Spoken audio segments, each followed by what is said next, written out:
See, go to conservation. It's 7 o'clock, call the meeting to order. Does somebody want to go tell the camera guy, just so he knows for sure? Yeah. Camera, Just let him know he can broadcast. just so he lets him know. I had a note to tell them.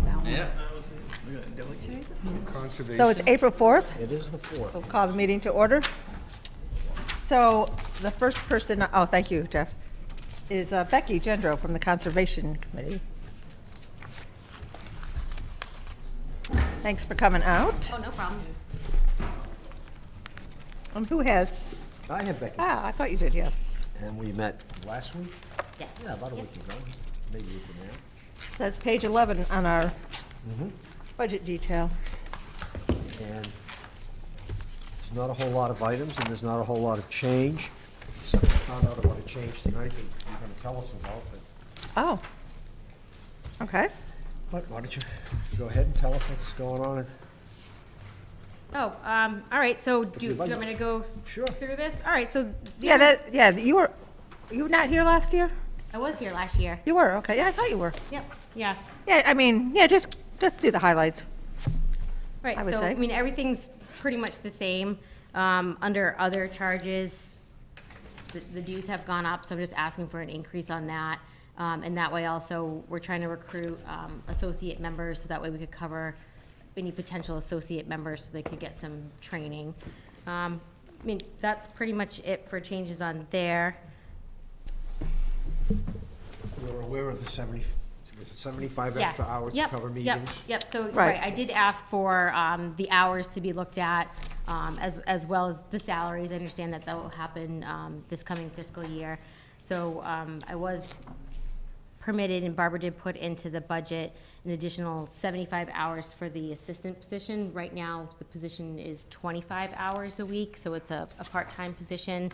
And then we do have our conservation meetings at night. We typically have 2 a month. Sometimes we do go down to 1 a month during the summer and over the winter holidays.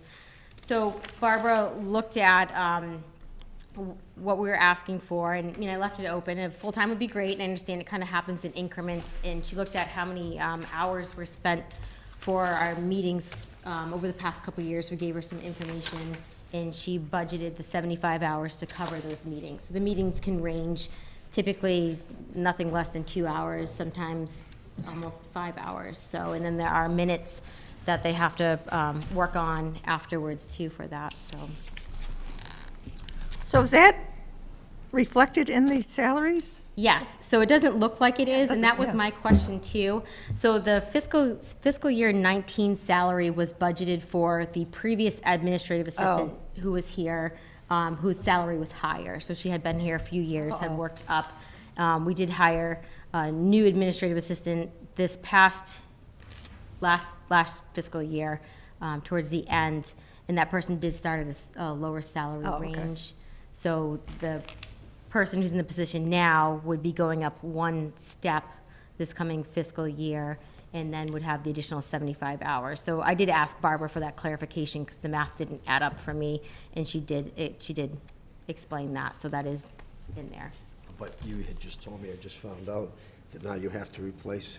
Yes, current yeah, person. so, Is that- yeah, this person's moving on to a full-time job, so we'll be Oh, looking oh. to replace that position again, so. Oh, my. Big one. And is it your salary or somebody's salary is partly paid out of, Correct. The Conservation administrative fees? assistant salary, 5 of the hours are paid out of the Wetland Protection Fund. Oh, okay, So that's what I when we, thought. when we receive we receive a portion of the state fee under the Wetlands Protection Act, and that gets put into a wetland protection fund. And we do have the ability to use that fund for certain things related to the administration and enforcement of the act, just the Wetlands Protection Act, so. Right. Yep, so we do take the 5 hours out of there. So this is only for, traditionally it's been for the 20 hours, now it'll be for, it's like 22 and a half hours per week approximately, so how it works out. any questions? Yes. Yes, go ahead. The Lakes Testing Program, what are those funds used for? Is it just for testing the the town's recreational area? No, that actually is for the testing of the 5 Great Lakes. There's a volunteer group through Slack that goes out. We fund it. We have all the equipment here. The volunteers go out at the end of July and do testing at the 5 lakes, looking at a variety of aspects related to water quality, so. So you don't actually send it to a lab to have? No, it does, they collect the samples and it gets sent to a lab. I think the individual lakes get the reports too, don't they? I think the lake Yep, we have associations. reports for Do you those. know how long the town's been actually paying for the care of the lakes? For a long time, it was the- actually each lake association paid that. Well, this is just the testing. So they actually, the lake associations actually pay for, most of the lakes have their own permit, Testing. orders of conditions for the aquatic treatment, so treatment for invasive species and other native species within the lakes. So that isn't done by the town. We're not funding that.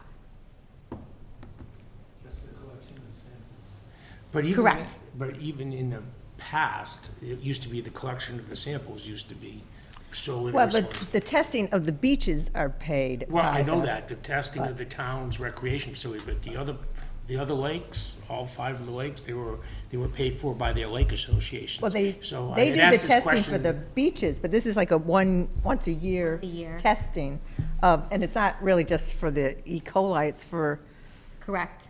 I don't know, I've talked to Water somebody who's clarity, on it. it's a A lot of things, and they variety do of give things. reports so that, you know, you can see the status of your lake besides things like I mean, the testing that's done weekly, and I only know this because the Walker Pond Association, they test every week for, you know, make sure the beach, I mean, that's through the Board of Health, actually. Right, that's different. Actually, the It's Board of not us. Health now coordinates that, but each lake association pays it. For public For the- beaches. Yeah, I guess some of them are considered semi-public, like Walker Pond is considered a semi-public beach, so it has to be tested every week for that. I guess my But this is a question- different type of test that Right, she's but talking we about. didn't pay for any of it as a town. The associations paid for it. And Oh, I now we're don't- paying for it as a town, and I'm wondering when that happened. I'm not sure the lakes ever paid for that type of testing before. And I'm not sure how long the town has been doing this training, sorry, not training, the testing program, but I want to estimate that it's been ongoing for maybe about 10 years. Yeah, I was gonna say Yeah. that too, Yeah. yeah. Yeah. I think it is about 10 years. So then what's the $6,000 in betterment for testing and all that stuff that's part of Slack? Now, that actually is for weed treatment, I believe. Right, that's not through Through Slack. conservation, so I'm not familiar with yeah. what they're asking for, but that might be for their weed treatment, and that's Yeah. what they're responsible for, and that's what we have permits with them for. Okay. Yeah, actually, I've seen some of the reports, they're really pretty interesting on the overall quality of the water, of the lake. It's not just So, there's right. bacteria or stuff like that. It's Right. just, you know, and whether it's, you know, still a good habitat for fish and all that Yeah. sort of thing. So- So that's quite a bit, I think. Right, and we don't pay for the reports, we pay for the testing and the analysis to come back from the lab, and actually Dave Mitchell's been I think it's Dave who doing does it, yeah. the reports, and Yeah. that's on his own time through Slack and as a volunteer, so. Okay.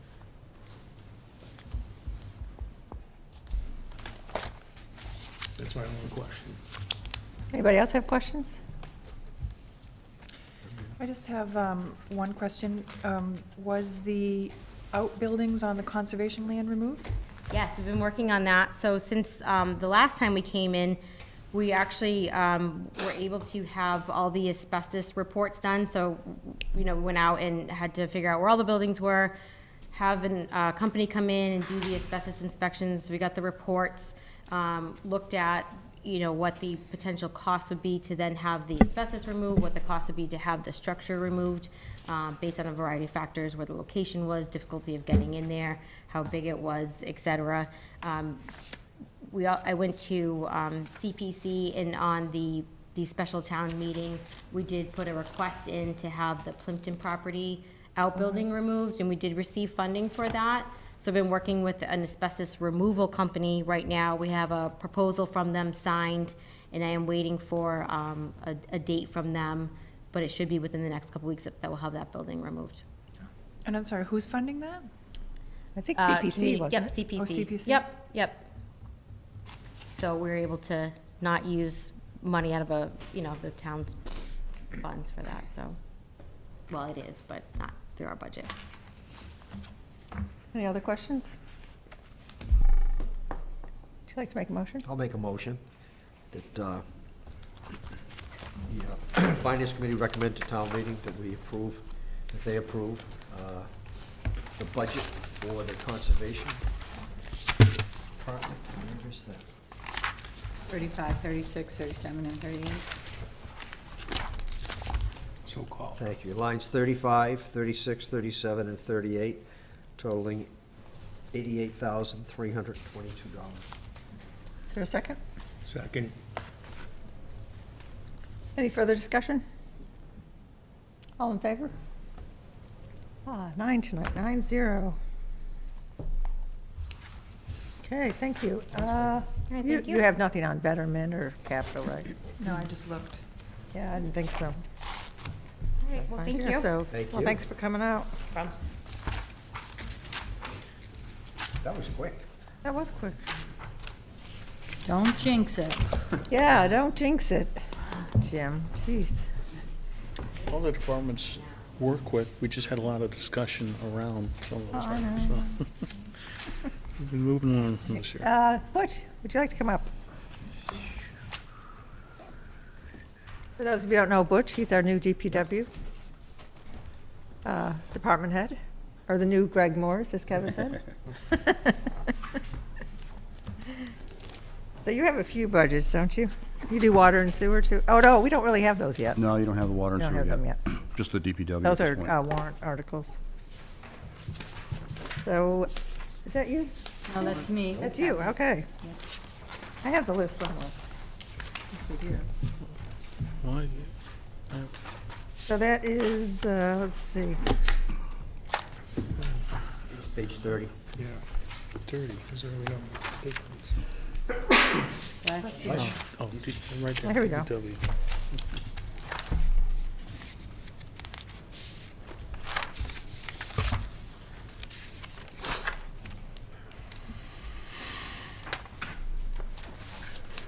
what else is he?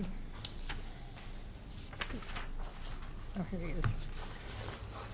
Okay.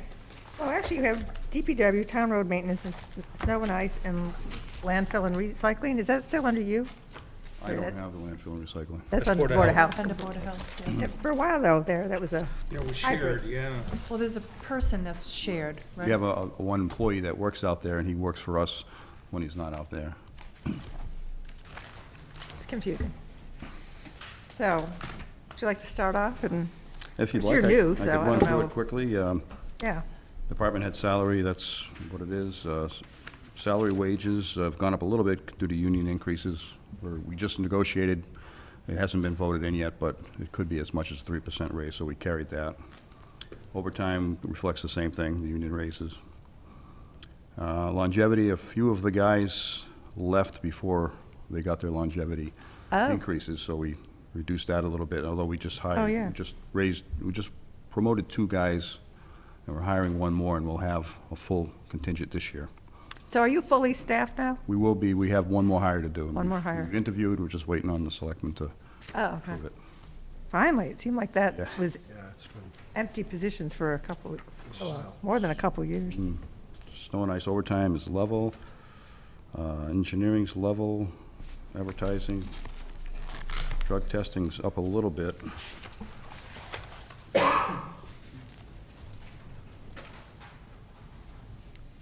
Why is drug testing up? It says net gain in employee licenses. Not really sure what that means. But it So might- this isn't really your budget, so to speak. That So was I know already that you've prepared got before some you came. people that have those special, what is it, a CDL license or something like that? Is that what it's for? I think everybody's drug tested in the DPW. In fact, even in the town possibly. Even who? Are all town employees drug tested? No. Yeah, Just pre- before, but not any time Well, the- after. The CDL guys are Like are like the drug tested. DPW, some of them are the CDL Yeah, the licenses. CDL guy, and they're all CDL, so that's all of them. I didn't know they had to get tested annually, though. It's actually twice a year, but it's random. got So it. you may not get So what- tested, or you might get it twice. But why is it still so high, so much higher? You don't know? Maybe because we're fully staffed now, or they anticipated we would be.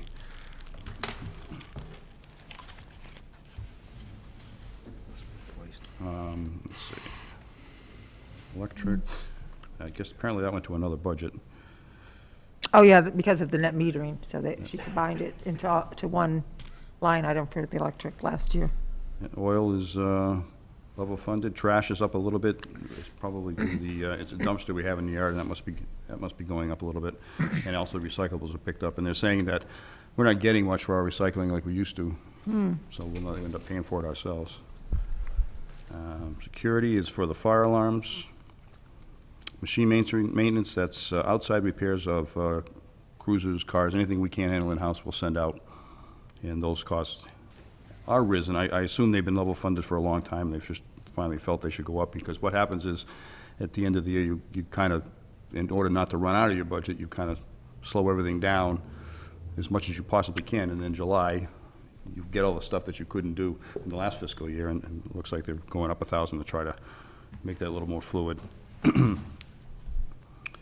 Repairs and maintenance, that's mostly the building, I believe.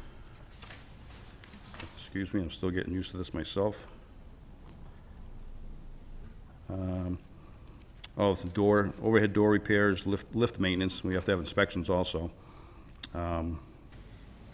Wood, paint, roof, stuff for the building, boiler cleaning, plumbing, and all other outside help for the building. Let's see, uniforms, that's just a annual increase. Charter services, same. Fire extinguishers, the same. We have to have those inspected every year. Plowing contractors, it looks like Greg was going to advertise and put the rate up a little bit higher. He's probably having trouble getting trucks, because if the area towns are a little bit higher, then it's very difficult to get trucks. I don't have information as to what he was gonna go up, but it's probably gonna be like $5 an hour or something along that line for the contractors. And we have office supplies, the same, building supplies, the same, machinery supplies. That's just parts for all of the 70 vehicles we take care of. But then again, they probably slowing down at the end of the year and wait until the fiscal year, so now they're trying to level that out a little bit. And it's probably been level funded for many years. Grease, oil, hydraulic, the same. Uniforms, we actually buy uniforms for the guys. We buy T-shirts and boots for everybody, and sweatshirts and a number of things on top of the uniforms that get cleaned, the ones that come in. That's what that is, and that's level. Lawnmower supplies level, cemetery supplies level, and that's pretty much it. It looks like no more filing cabinets, and we bought a line striper, so that's not an article anymore. And that's it for this one. Any questions? Any questions? Go ahead, Dan? Jeannie. Yeah, Mine's quick. okay. Mine isn't. So the dam inspections, I know it's not a dam inspection year, but do we still need to do that if the dams were removed at Lead Mine? I Or do we don't have any know other per dams? se, but I doubt it. The dam they're talking about, well, recently I've gotten information that the Cedar Lake Dam and the Big Alum Dam are both considered hazardous if they were to collapse. So we're under a mandate, and you'll see the article coming out at some point, An article? where we have to do emergency plans on both of those for around, it's gonna be around 45,000. But there's an article. $45,000 for 2 dams? Yeah, for the inspection. You have to have a company come in, they have to basically calculate how much water's in the dam, and then where the water's gonna go if the dam breaks down, and what's gotta be moved out of the way, and who's gotta be notified, and it's quite a engineering practice. That's one quote we got. We'll get other Yeah, quotes. no, I understand. But it was like 21,000 each, and there was 2 of them, and it's mandated by December 31st this year to get that So, done. sorry, why are they considered, It's all new to me, but I can show you the email that we got from the DEP. no, I guess we'll Yeah. talk about it when the article comes forth, I Yeah. guess. That's fairly new, it just came out this year. So other than that, though, the dam inspections that are covered in this, and I forget how, I can go back and see how much we paid in 2017, but I just thought it was the smaller dams, like the ones over on the trails. It but- may have been, it's zero, so I didn't even look into it, to tell you the truth. It's probably somewhere in the back. Could be here, Board but- of Health now, or Conservation, or something taking care of it. Well, the last time it was inspected was 2017, and It's every 5 years. it's every 5 years, so. Oh, I see. I'll look into that. The dams can be very expensive. They sure can. This is just man-made dams. There's a dam on Cooper Road that's a beaver dam. That's interesting. And if that ever goes, there's gonna be a tidal wave heading towards Oh. Route 20.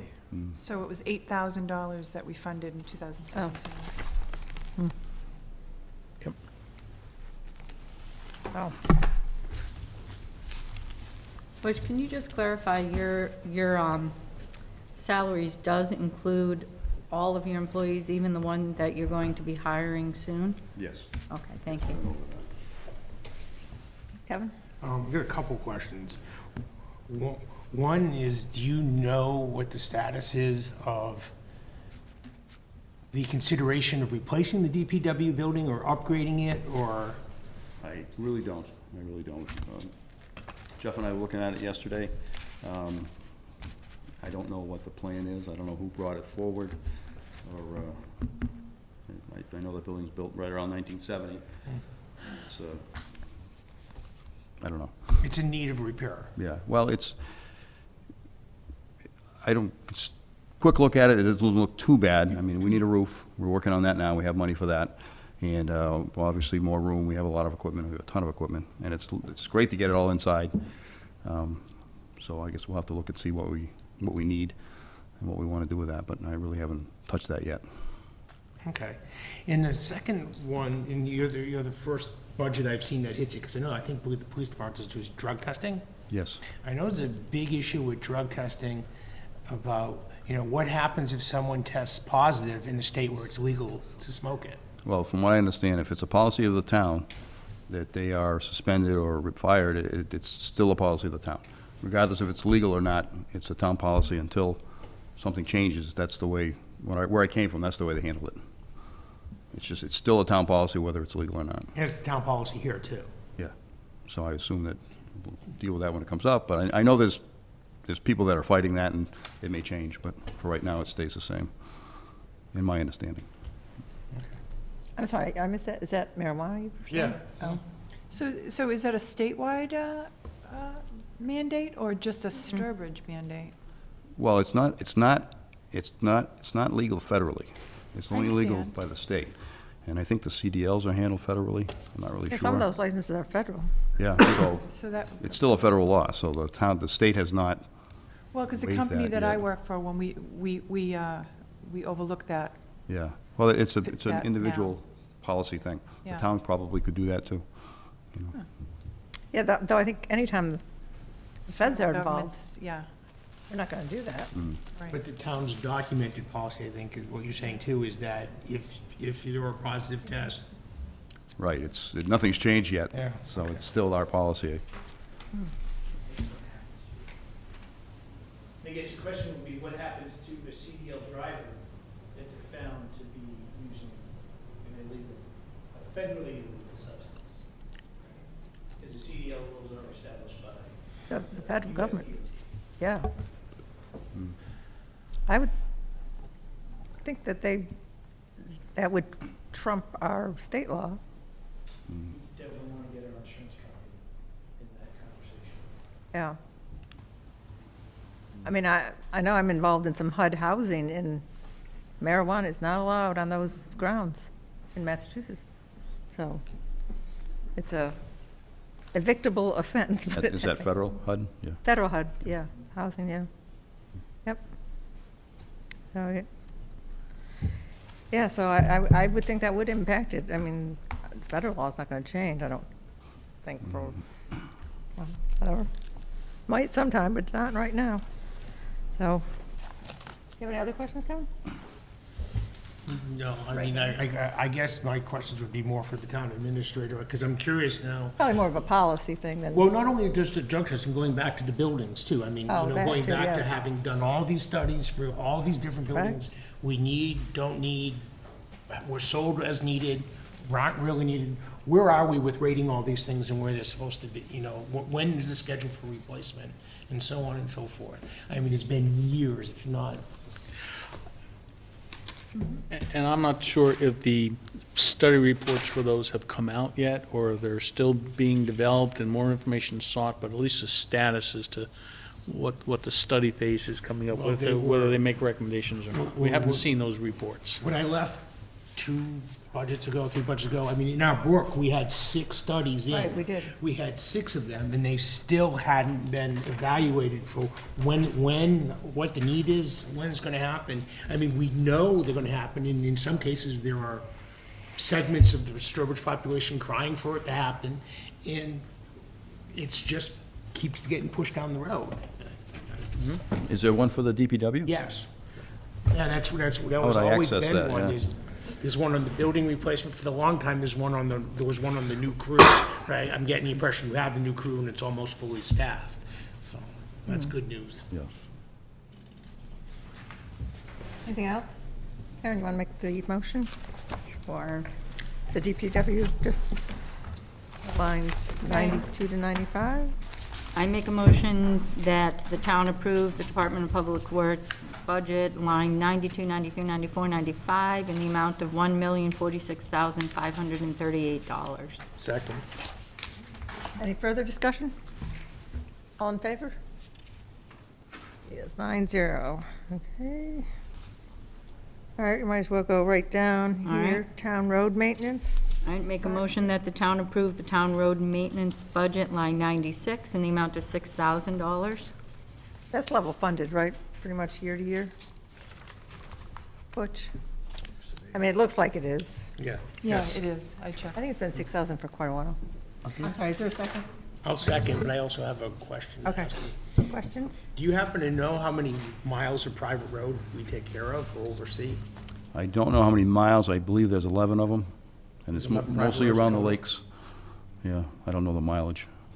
There's 11 roads, That's it? I believe so, yeah. Oh, I Maybe thought there more. was more.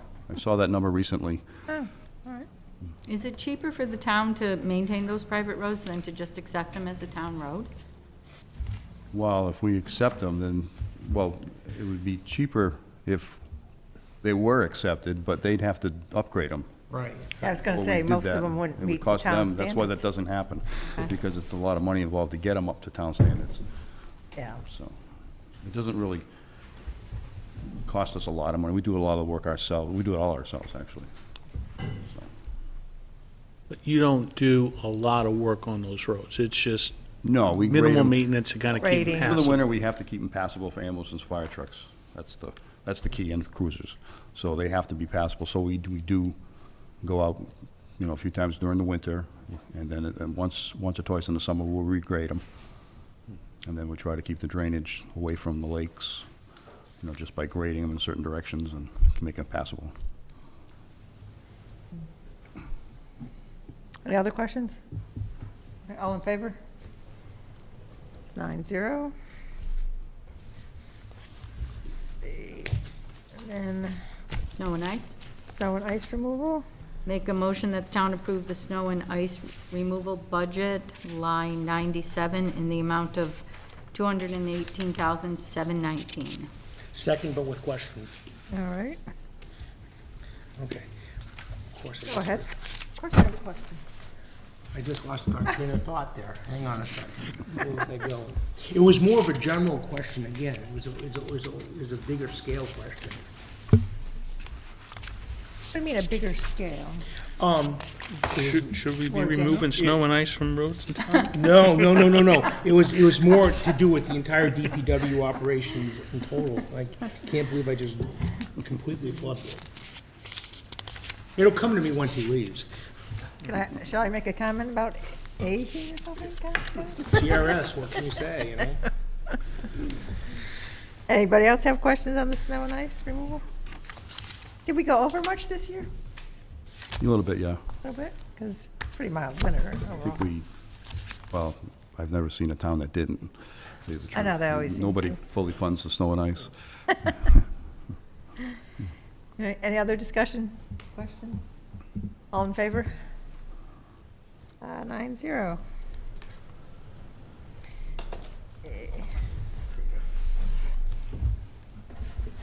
Let's see, what else do you have? Oh, you have a couple things in capital and betterment. Betterment, we have 20,000 for sidewalks, and I believe that's an annual thing. And that's just to replace panels on the, from 131 and 20 on the concrete That's in sidewalk. betterment, right? Yep. And then we have the lawn tractor. Oh, yeah, the sidewalk maintenance, yeah, that is an annual request. And that's the only thing you have in betterment? There's the lawnmower. That's in, I did look into that a Oh, little yeah, bit for you, that's- and I found out it's an articulating, rear wheel articulating lawnmower, which the front wheels turn and the back wheels turn in the opposite direction, so you can hug corners better, and it's mostly for the cemetery to get around the stones. oh, I have recalled my question. oh. Okay, go ahead. The road report, has that been done recently, or is it Road planned to be report, done? meaning, When we go through and rate all the roads, we rate their Oh, the, priority and what their state is currently? well, we have a pavement management plan. Is that what you're talking about? The Yeah, CMR, where you rate the roads, class 1 through class 5, Yeah, we have a- and what, if they're an A, B, C, D, E, F. we had the CMR PC do a town-wide one, everybody, well, not everybody, a lot of towns do that, and Sturbridge did it.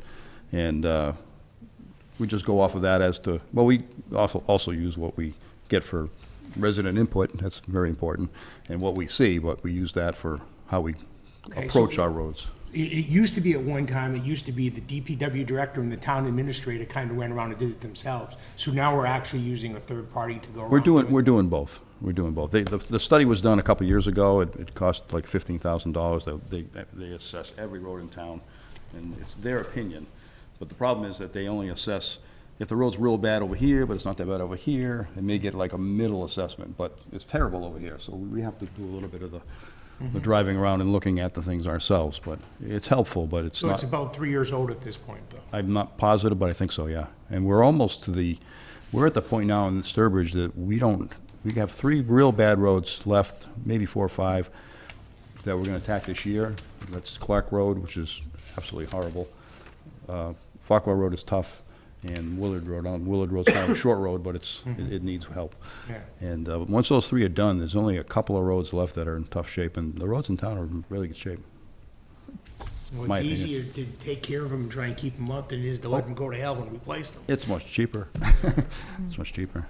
But, there may be reasons, One of them is a water line, Maple Street's another one too, and there's a water line that needs to be replaced there, so that's why that's kind of been dragging. And Clark Road, there's a little bit of a salt issue up there from the pike, and there's a water line going in up there, and that was kind of holding up Clark Road a little bit, which is supposed to happen this year. And Willard, it's probably because it's just not a very widely used road. It's just kind of a short road cut through from 131 to Whittemore. Speaking of water projects, where are we with the one that's supposed to go around McGilton? I've been told it's just there. Nothing's happening with it. It's been talked about. Nobody's approached me on it. I know all about it. I live on Fisk Hill, so I know all about it, but it's kind of at a standstill from what I understand. Okay.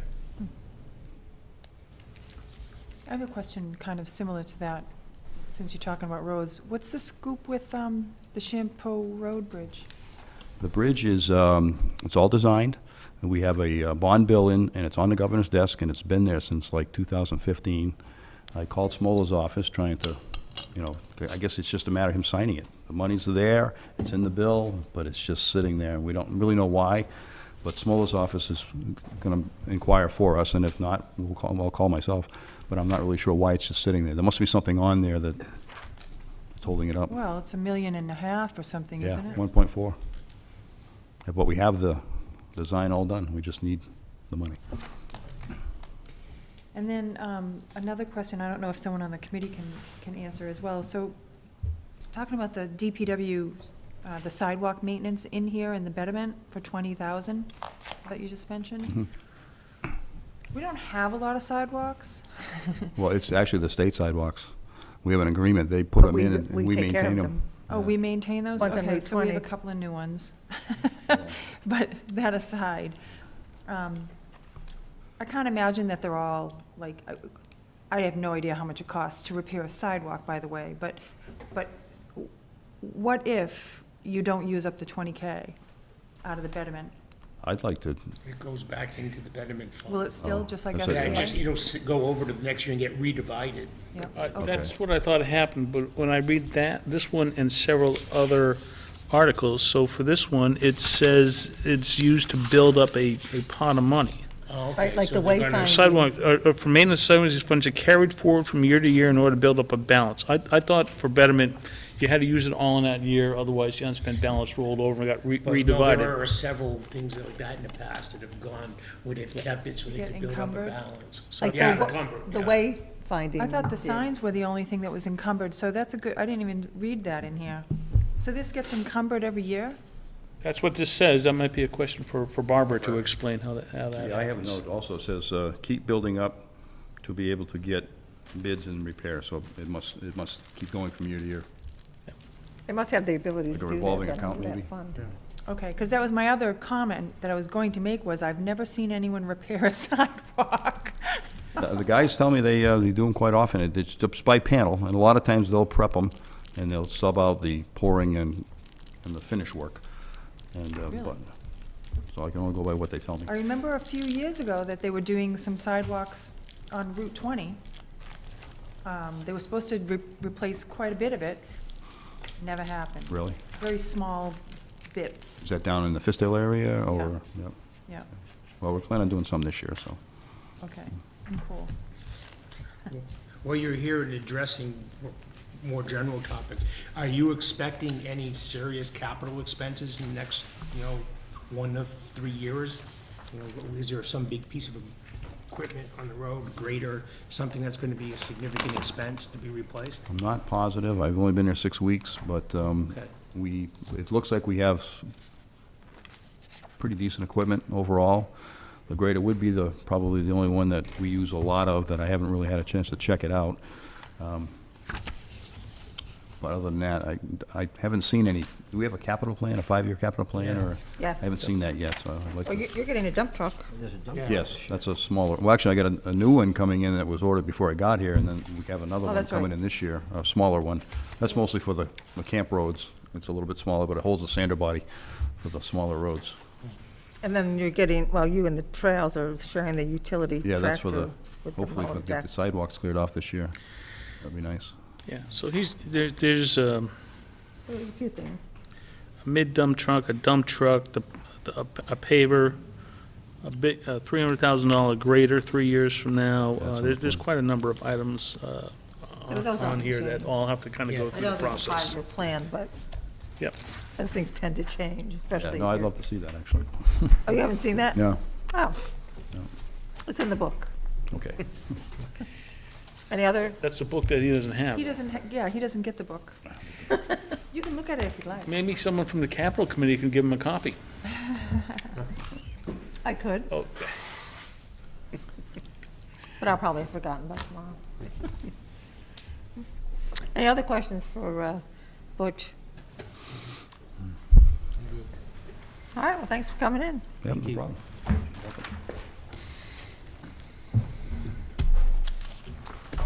Well, we're up to library. For those of you who don't know, there is a library book sale this weekend. Just, a little plug. I believe it's put on by the Friends. They always have good books, but you have to be careful. I believe I've donated books and then bought them back the next year, forgetting that I read them.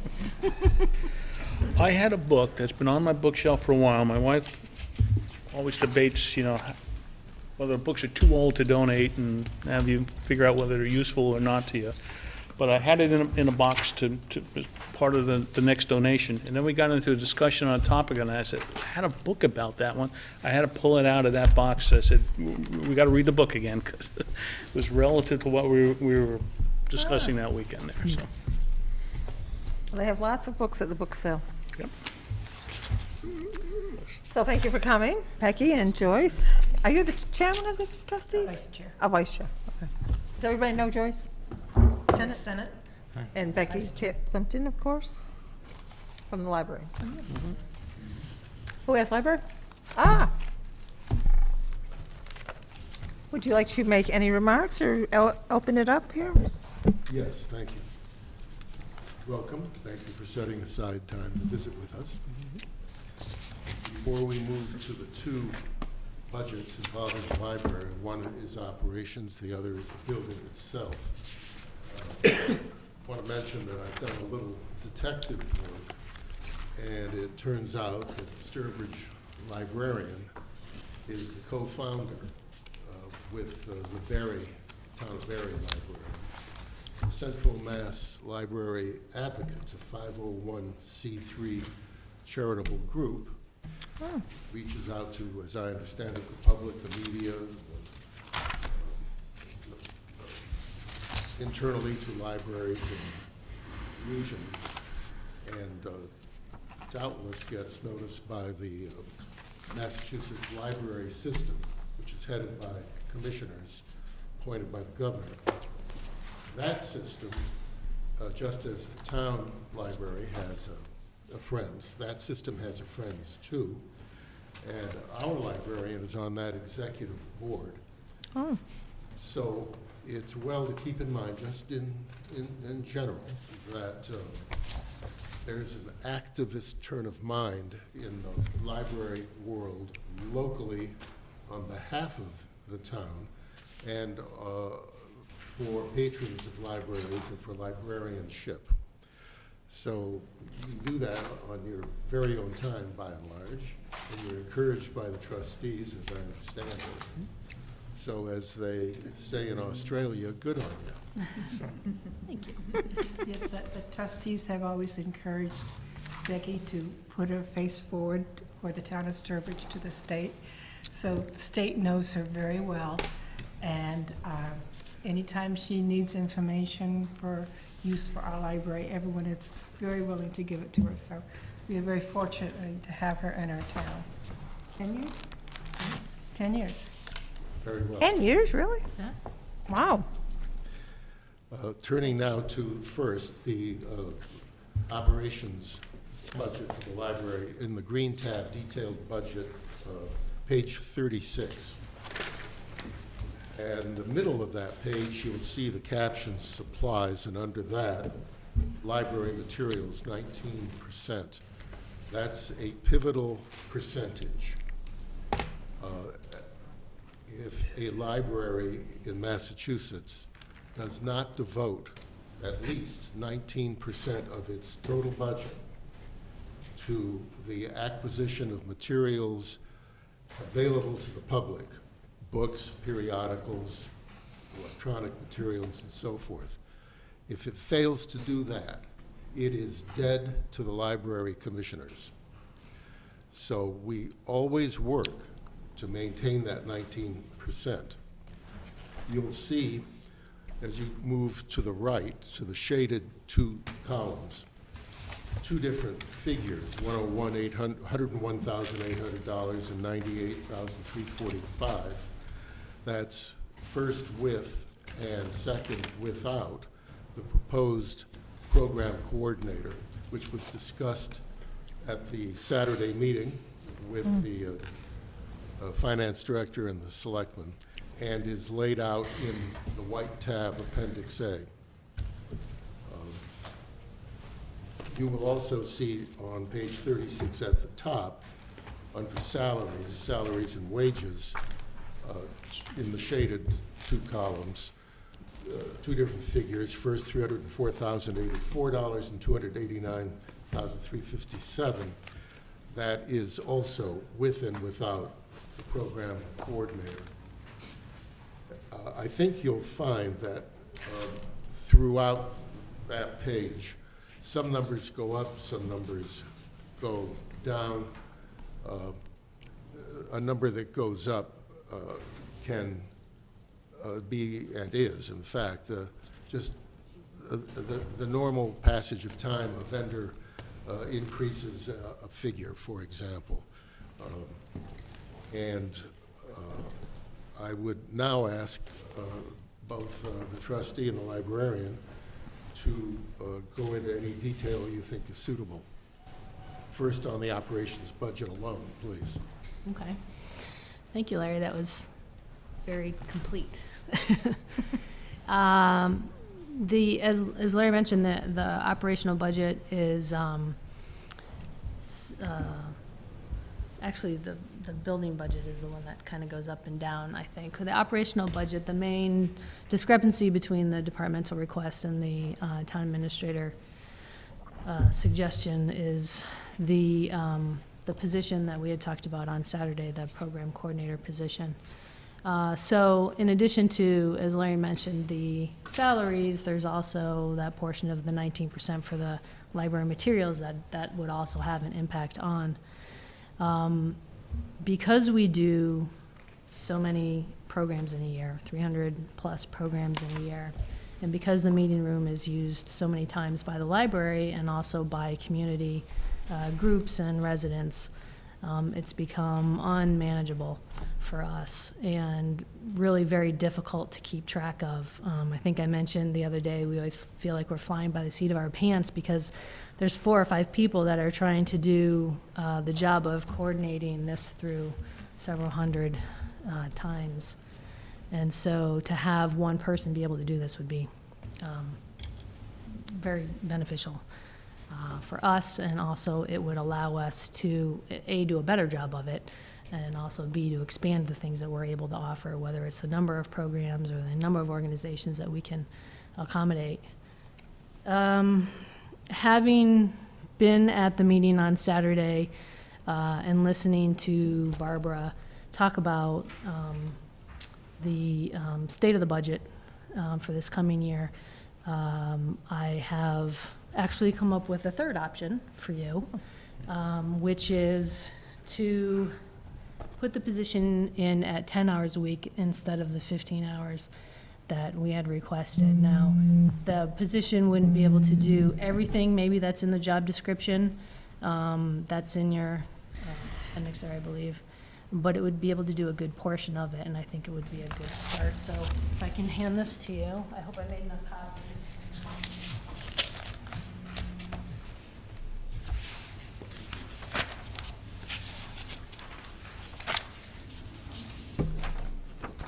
While you're passing me down, is this the first year you've proposed this position? Yes, it is.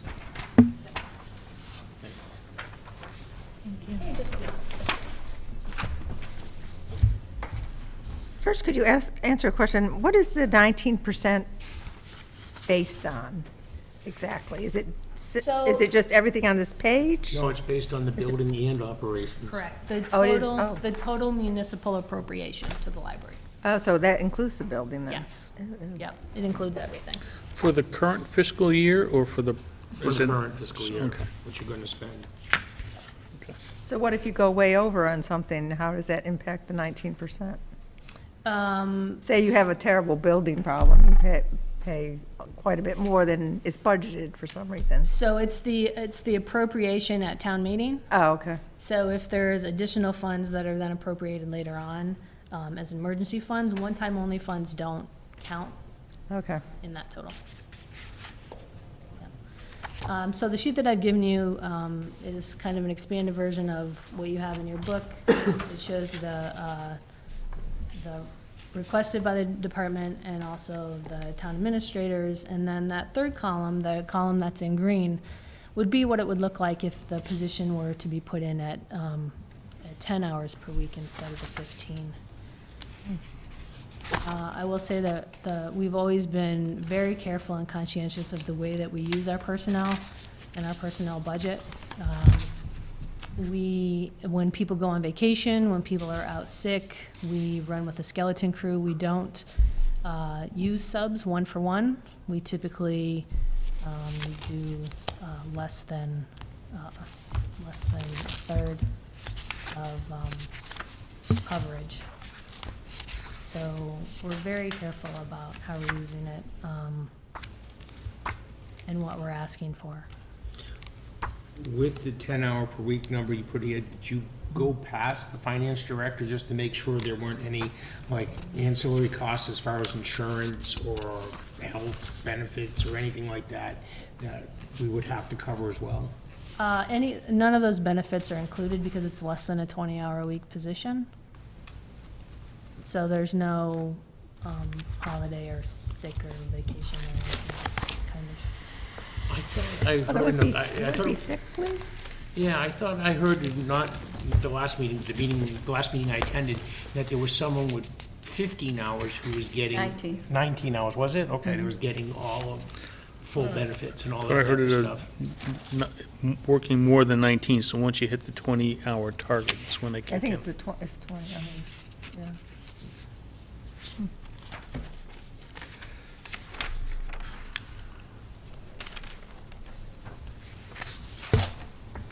Becky, the coverage for extended sick leave is now at 0.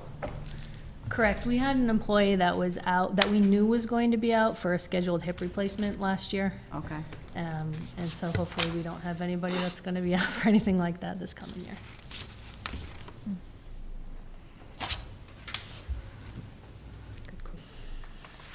Trying to cross-read the sheet you just handed out with the page 36. The green areas, the two figure, 299 and the 100, how does that get blended, I guess, into page 36, or does it? I'm not sure how to,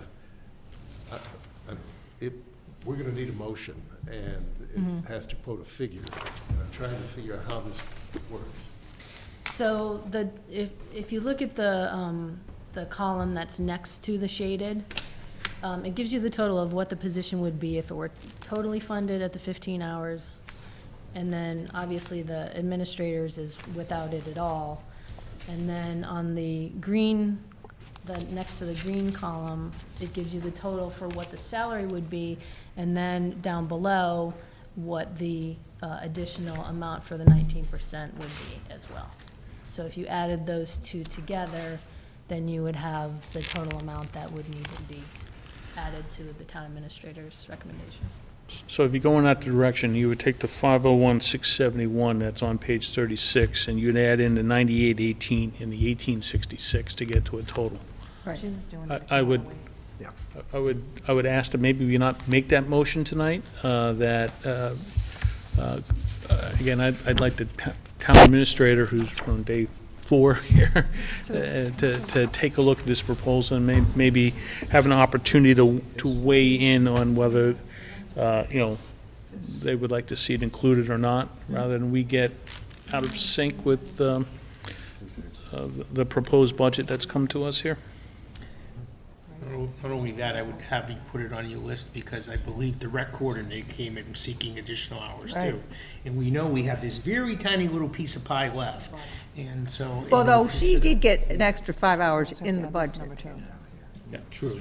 and she did not make a further request the other day. Right. Hers was included, No, she did. She wanted to go to 30 hours. but she No, had that's in the budget. accepted the She The wanted to town go to administrator's 35. And the recommendation. administrator went to 30, and that's what's in the budget, the 30. Well, I mean, I know she wanted the 5 additional hours. She but- didn't ask for No, it the she other wanted, day. I think, 15 extra hours to go from 25 to 40, whatever it was. No, And they gave her a 35. portion of what was Right. requested. Okay, I must have so heard she- something they got completely different, something. because I definitely had the impression she wanted the extra 5 hours as well.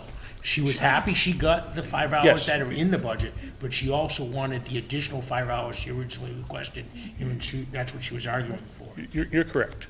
Oh, I guess I. I don't know maybe that I she was arguing for it, she was kind of in an awkward position that, I'll take what I got, but if there's room to give her it all, So, but They this would is like it it. right here. She's giving you that. She's giving Do you we that. want to entertain discussion on this, even if we're going to be sort of waiting to let the town administrator weigh in? if there's other discussion, it's appropriate to have that now. I'm curious, if you had just 10 hours to spread among the current employees, would that make a difference, or is it more about having a single point of contact? It would certainly make a difference, but it's really about having one person who can manage all of it. It's very disjointed and confusing for so many people to have their hands in it. So, I mean, it certainly would make a difference, and I could certainly have them do more in that way. But it would make a bigger difference to actually have one person do It it. seems odd to me that if I'm doing my regular job, and I think you said you have 300 programs now, something like that, and I'm doing my regular job and handling 25 programs, and somebody else is doing their Yeah, I think regular that job would and be doing awkward. 25. That's where that disjointedness comes in versus one person just focus on the programs, and the other staff can continue to focus on their So current it's duties. basically a meeting room coordinator, right? It's a what? Meeting room coordinator. I mean, Well, it's not just the room, but it's No, also the much more than programs. that. If you look at the job description in the back, it's very much, it's everything from doing the PR for the programs, to coordinating with the performers themselves, to making sure they get paid, to being the liaison with the friends who actually pay for all the programs. And so, in addition to setting up the room for the event, being at the event, and then making sure that, you know, the room is scheduled. so how do you envision that working at just 10 hours a week? If she's gonna be able to schedule and then coordinate, then be there for setup and take care of So that's why I'm saying at 10 hours, we're not gonna get all of it, but I think we'd get most of it. Well, we'd get 2/3 of it, right? Do you see that at 2 hours per day for 5 days a week, or just like, I think it will depend on the week. It would have to be a very flexible position, someone who's very flexible in their schedule. Yeah.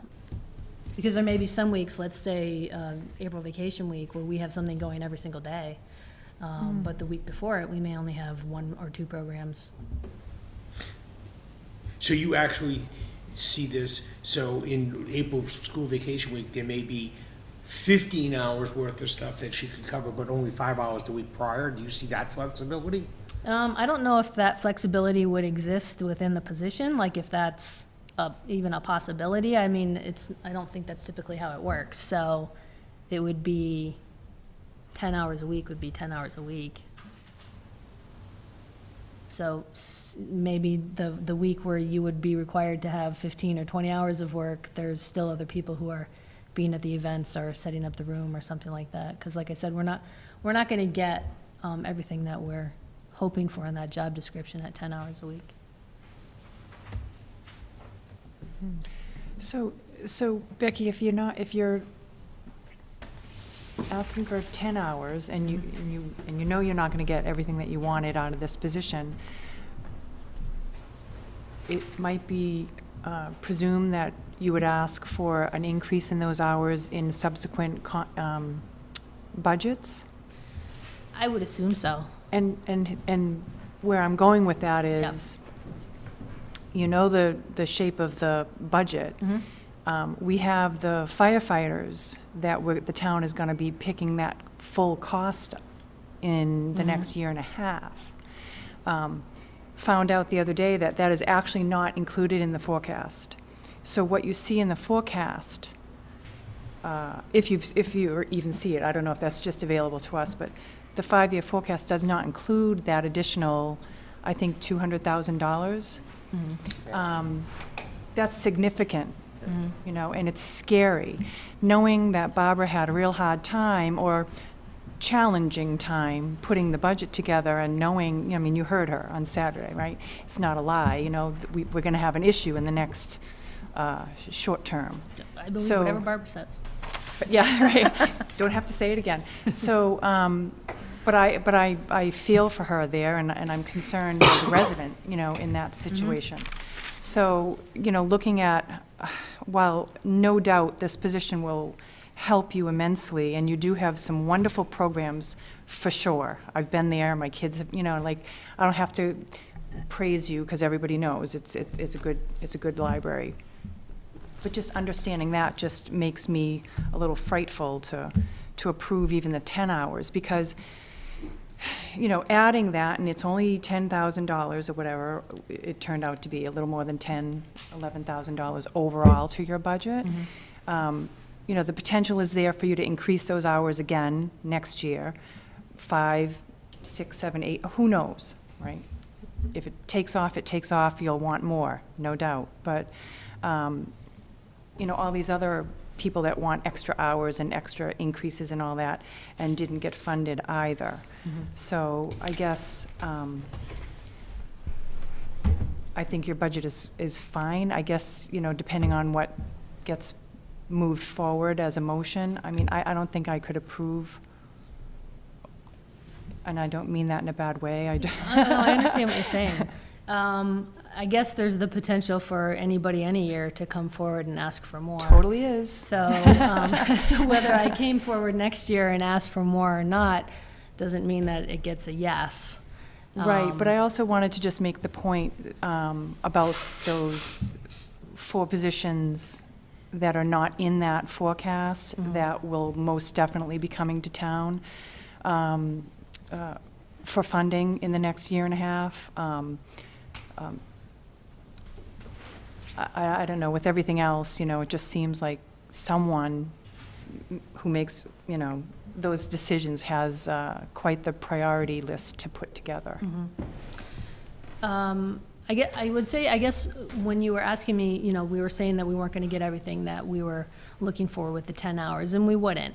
But what we would get is one person who would be able to oversee the most important parts of those scheduling. So scheduling the meeting room, scheduling the performers, making sure that everything is on Facebook and with the friends, and all of those things that we currently have a spreadsheet for, that 4 or 5 people go through and try and check off what it is. That piece is the most important piece. Whether we have somebody who later on, should there be more hours or a better forecast available or whatever it is, be able to then take on some of those other things that we had hoped, whether it be the website or actually being the person who does the meeting room setup and take down and being at the events. Those are equally as important.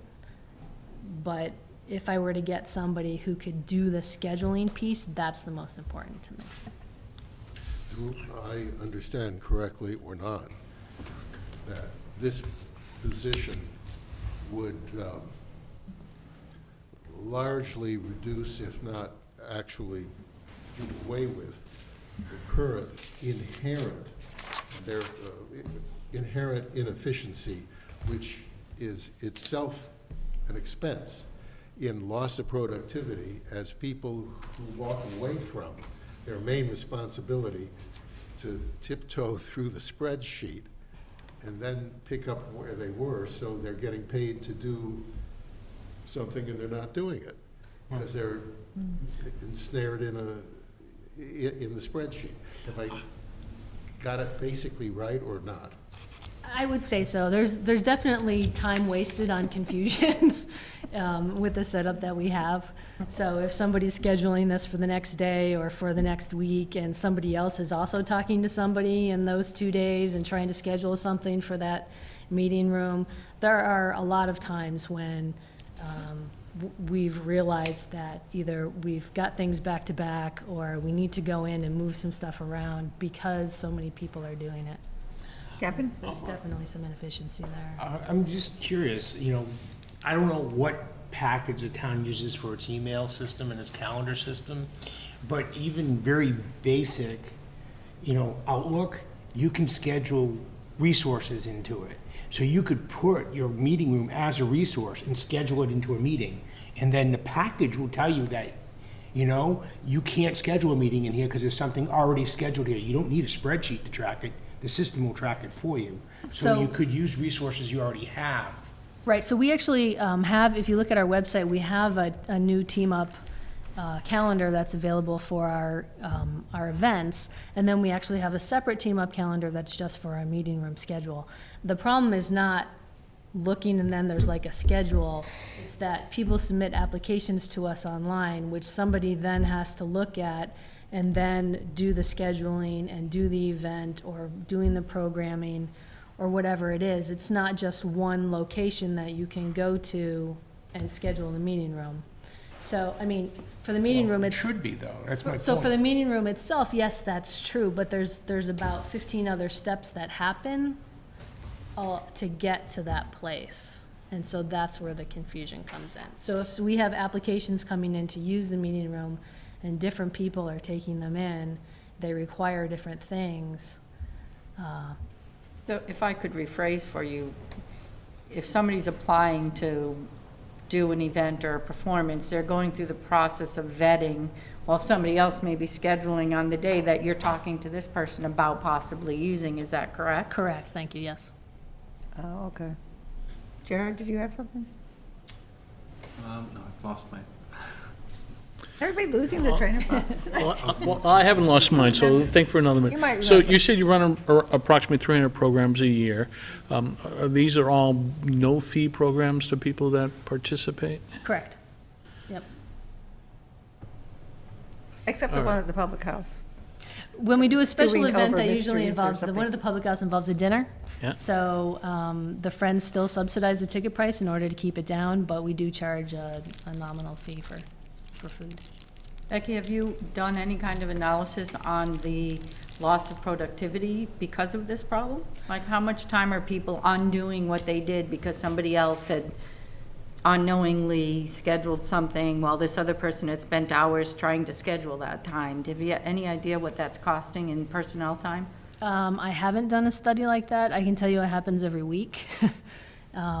But I don't know exactly what that is. The way that we actually came to the 15 hours was based upon talking to staff and asking them how much time they're spending doing this each week.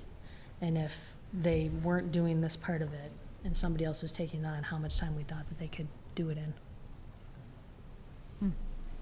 I remember my question.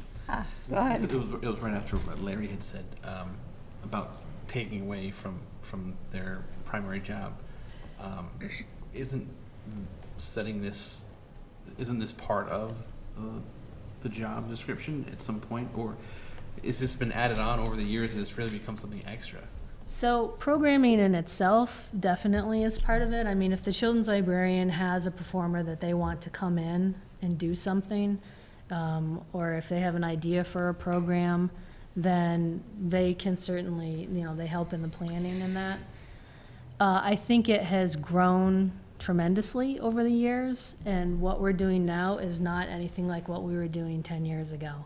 So the number of programs, the number of people attending, the number of outside organizations that are now asking to use our meeting room have just risen. Is there any room for charging for the use of the rooms or for these events to generate some income? So the only thing that we don't charge nonprofit organizations, and we don't charge individuals who are using them as, like, using the meeting room as a study room. The only thing that we charge is for-profit groups that want to use it, but honestly, that number is pretty small. It's mostly things like the Girl Scouts or other local organizations, nonprofit organizations. What about the attendees? People who are coming to the events? Charging them for it? Yeah. That's typically not what we do. It's not really in our mission. We try to offer as many free programs to our residents as possible. I wonder if people would be willing to pay, $2 or $5 if you ever investigated that, and possibly knowing that they might lose some of these programs, the value to the individual, the small amount that they may have to pay could make a difference. And then would you suggest that that money would go towards paying a program coordinator? Well, it would go towards new revenues, Yeah, into the budget. into the budget. So one of the issues this year that Barbara explained was, I didn't mean to interrupt, was that the new revenues that came into the town have been completely wiped out by those 4 items at the beginning of the budget, education being the largest of the other 3 were, to be honest, but. And just, So any new revenues, helps fund stuff like this above and beyond. yeah, if you just spread the $9,800 cost over 300 programs, it's about $32 a program. If you offset that somehow from some, or a portion of that from some other stream. Something to investigate. I yeah. know, it's the mission of the library is to be able to offer to the public, all kinds of programs free of charge. But I do also believe that the public may have a willingness to pay a small nominal charge, to get the more and more and more that we're growing because of the interest. I know that other towns have a fee system for, say, using the senior center, like $10, $15, $20 sometimes, but I think it's something we could consider. Certainly, it's not a lot to ask for a group to come up with that, $30 per event, but it would potentially pay for this position. Mike, would you please say again, because I was doing the arithmetic at the same time I was trying to follow what you were saying. Would you please say again what I think is your preference for not taking a motion tonight pending some consultations? Is that it? Yeah, so my comment was just how I kind of see my role as being a finance committee member, reviewing these budgets, but it's really, in my mind, the town administrator, board of selectmen who are running the town on a day-to-day basis, presenting a budget that they feel they need to deliver the services that contained in the budget that's presented there. So I would at least like to see some feedback from the town administrator and/or board of selectmen on this. We've got the initial feedback. No, it's not in the budget. There's an alternative proposal. I'd like to at least give the new town administrator an opportunity to evaluate this one. Jeff didn't put together this budget. He's inheriting this from his predecessor, and give him an opportunity to understand the issue and give us an opinion one way or other before we take an independent action. Just say, hey, Jeff, we're adding 10 hours to this, and whether he agrees with it or not, we're putting it in there, so. I guess I'm going to just kind of clarify to that too. I mean, it's been past practice that we've done that, and we've said in this position we want to add hours, but it's completely the town administrator's purview whether he adds that position. So even if we gave her the money for the 10 hours, he may decide he's not doing it anyways. I mean, that's happened in the past too. True, but then you have town meeting voting on this budget where town administrator and board of selectmen aren't supporting it and they're at odds. So we may That get, wouldn't be the first we may get there, but at least since this is just coming to us tonight and the town administrator hasn't had an opportunity, in my mind, I'd like to give him an opportunity to evaluate it and give us an opinion.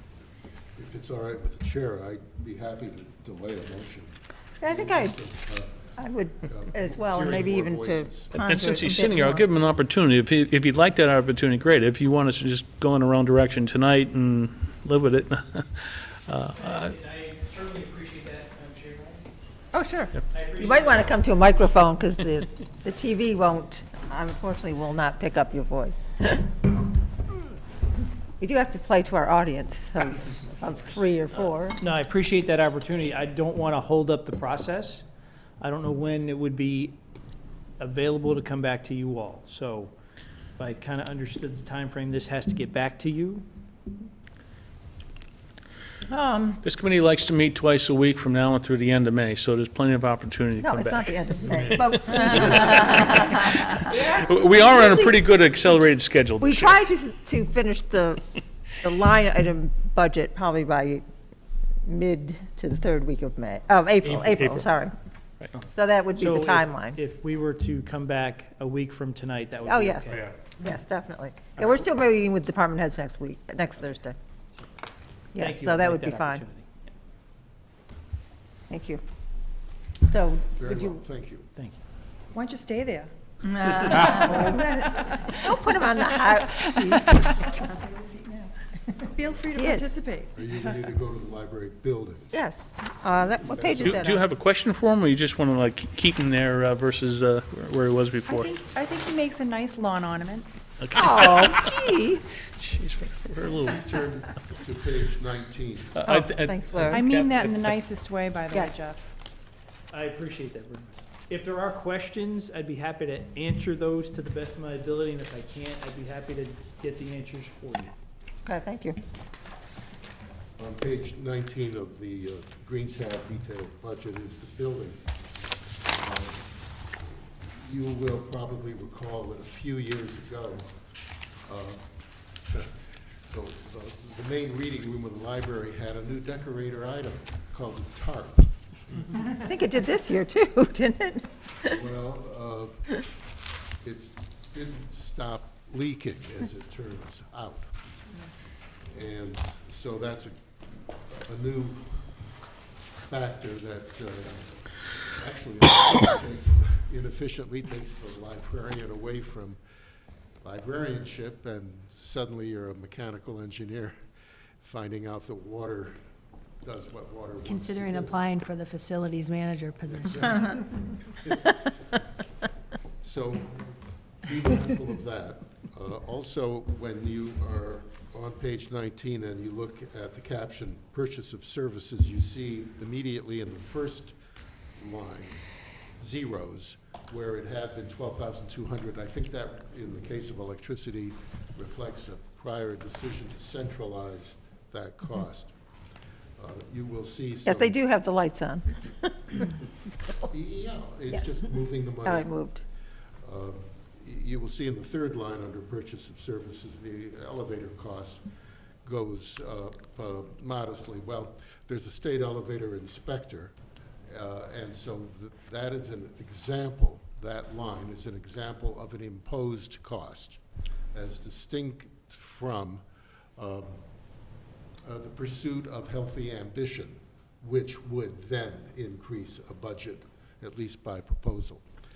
So fire extinguisher in the gutters, for example, some things cost exactly what they cost.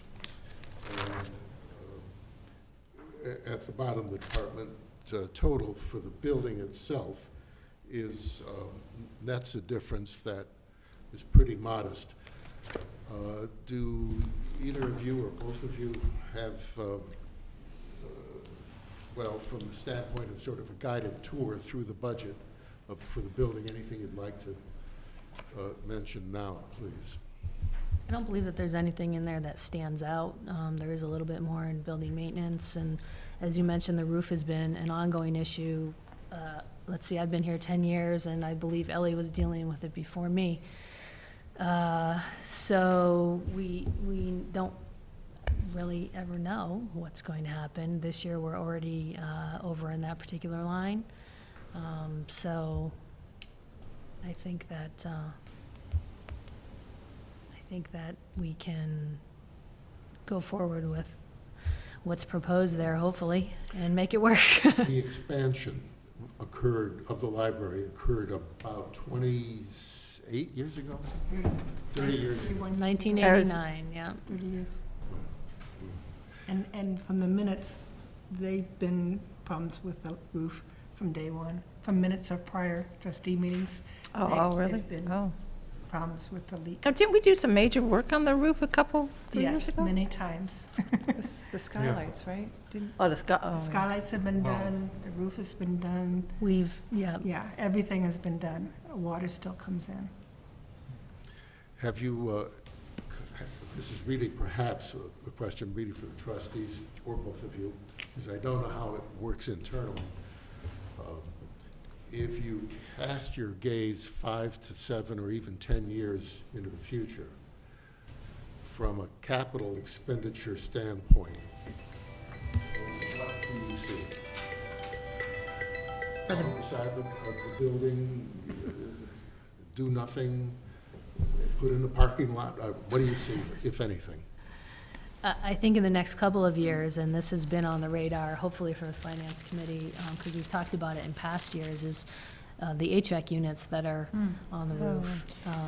We managed to make some repairs that bought us a little bit of time, but ultimately, those units are upwards of 20 years old and are going to need to be replaced. And so that will be pretty expensive capital investment. goes back to. Just, is the library under the auspices of our facilities coordinator too? Is she? Yeah. Or, well, the person who's going to take that position? The So it unknown is, okay. person, yes. Okay. So I mean, they are considering. And that person does all the town buildings. Period.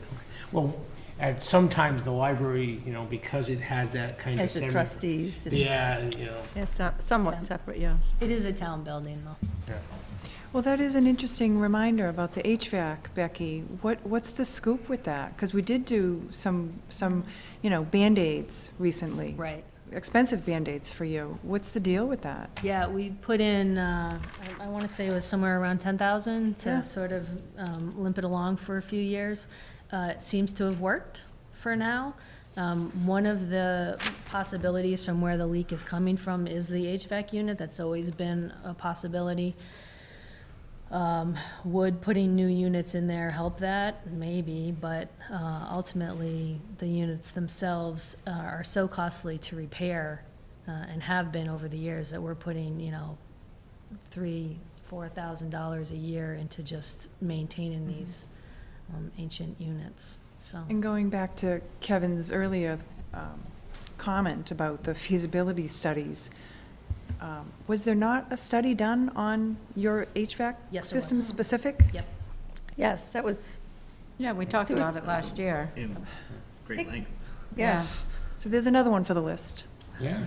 No, And did we did knew we we come were up with band-aiding a, last year. Was it last year? It's been It- at least. It had been a at couple of least- years. It's one or two, for sure, yeah. Because I remember it was, that whatever was done was thought to last a few years. Right, I think Yeah. we predicted 2 to 3, so. Maybe we go to, you know, a whole new system, you know, get a, who knows, you know, we'll see.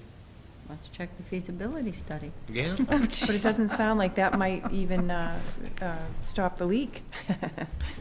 It might, it might not. I mean, the replacement of the HVAC units was not really about the leak necessarily. That might be a nice bonus if It's just that's old, the yeah. problem. But yeah, it was really the heating and air conditioning itself. Are you ready for a Yes. motion of the building? Yes, that's lines, It'll be lines 60 and 61. I move the Finance Committee recommend the annual here town we go. meeting for the Joshua Hyde Library Building budget, $25,314. Second. any further discussion? All in favor? That's 9-0. Thank you. Thank you each, thank you both. Yes, thank you for coming. And we will let you know on the other issue, on the regular library budget. Thank you very much for your time. Thank you.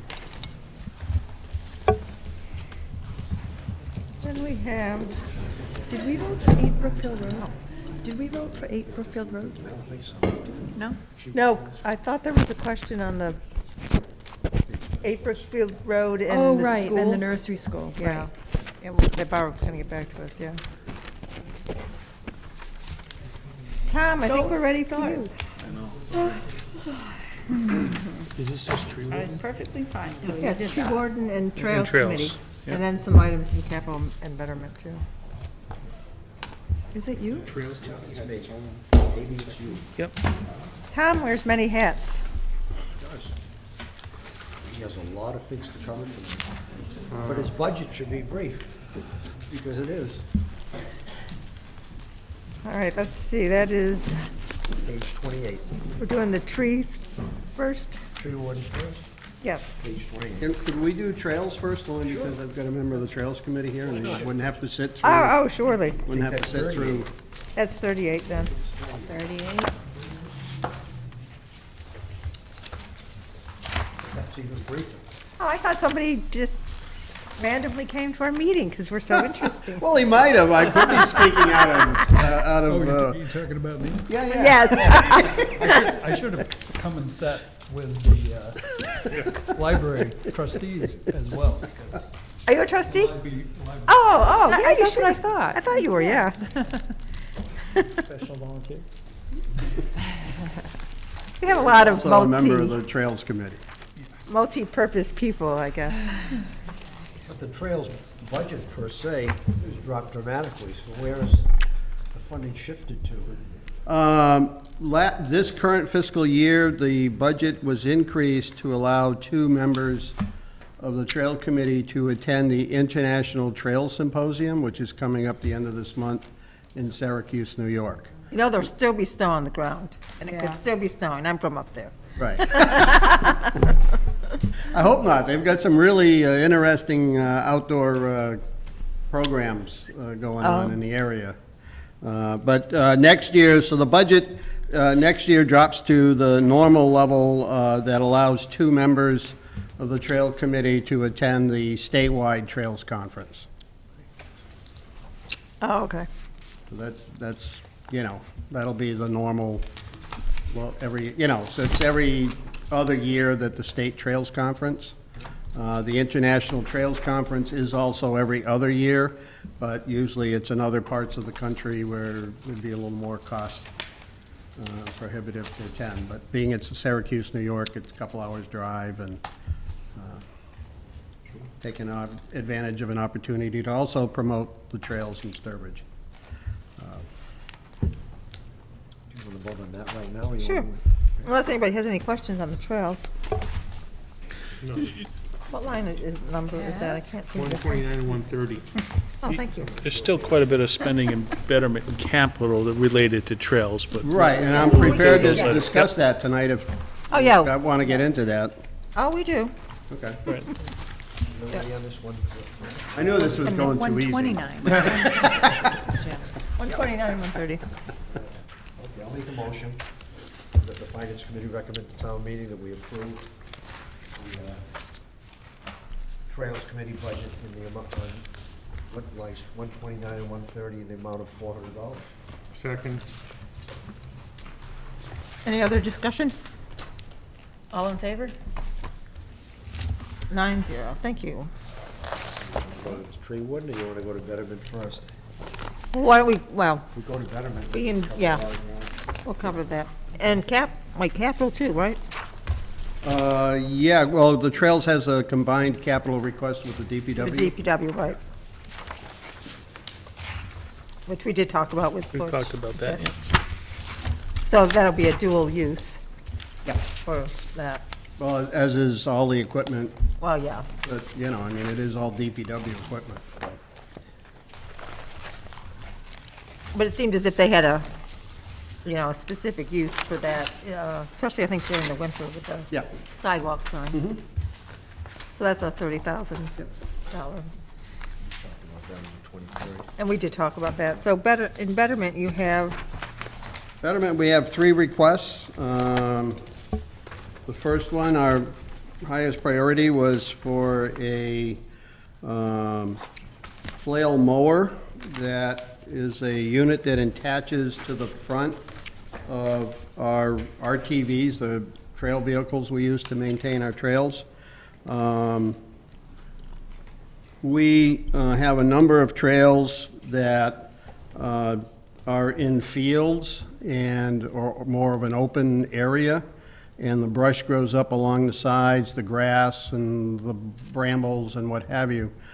So we try to mow that back twice a year, and this mower is really the perfect piece of equipment to do that. It's a flail, so it has all those old tiny knives, and it, if you hit a stump or something, it bounces off of it, or a rock, versus a flat blade like your mower blade that, really not made to take that kind of abuse. Be sharp. Right. now, would that be able to be used by the town for any other? Oh, absolutely. It is town equipment, yeah. Oh, I know, but would they have a specific, yeah, I know that, but would they have a specific use for it? Again, the issue with the equipment that we buy for the trails is because most of the town equipment is of the larger size. Right. So, does it fit in certain areas? Like, the mini excavator and some of that other stuff would work in the cemetery better than some of the larger backhoe equipment the town has. So, I guess it's an area we can explore a little bit more. But, we're approaching now about 23 miles of trail, of which 10 or 12 of that is the wider Trek Trail or the Grand Trunk, the rail trail, and those are the ones that we'd be using this piece of equipment on. specifically. The other thing, by cutting the brush back, it makes it safer for people, keeps them, keeps the brush back so they're not subject to ticks and all that other stuff that goes on, so.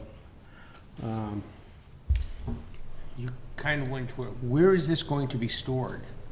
It will be stored at the equipment sheds we currently have at the Riverlands.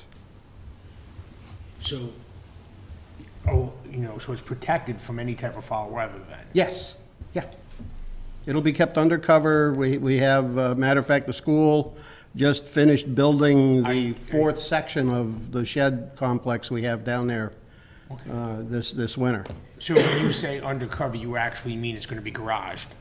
Well, so we have 3 sheds with doors, and we have a third shed that has a kind of open gate. So it's undercover, but it's not, you can look into it because it's like a cow pasture gate kind of lock system. But it's locked. But it's locked and it's under roof. Yeah. When you said covered, in my head, first thing I thought of was tarp, and that's like not. Yeah, no, it's a wooden structure. It's under a wooden structure. Or it's in a shed with barn doors and lockable Like a doors. so- carport with the. Yeah, one's kind of like a carport, the others are enclosed sheds. Yep. Okay.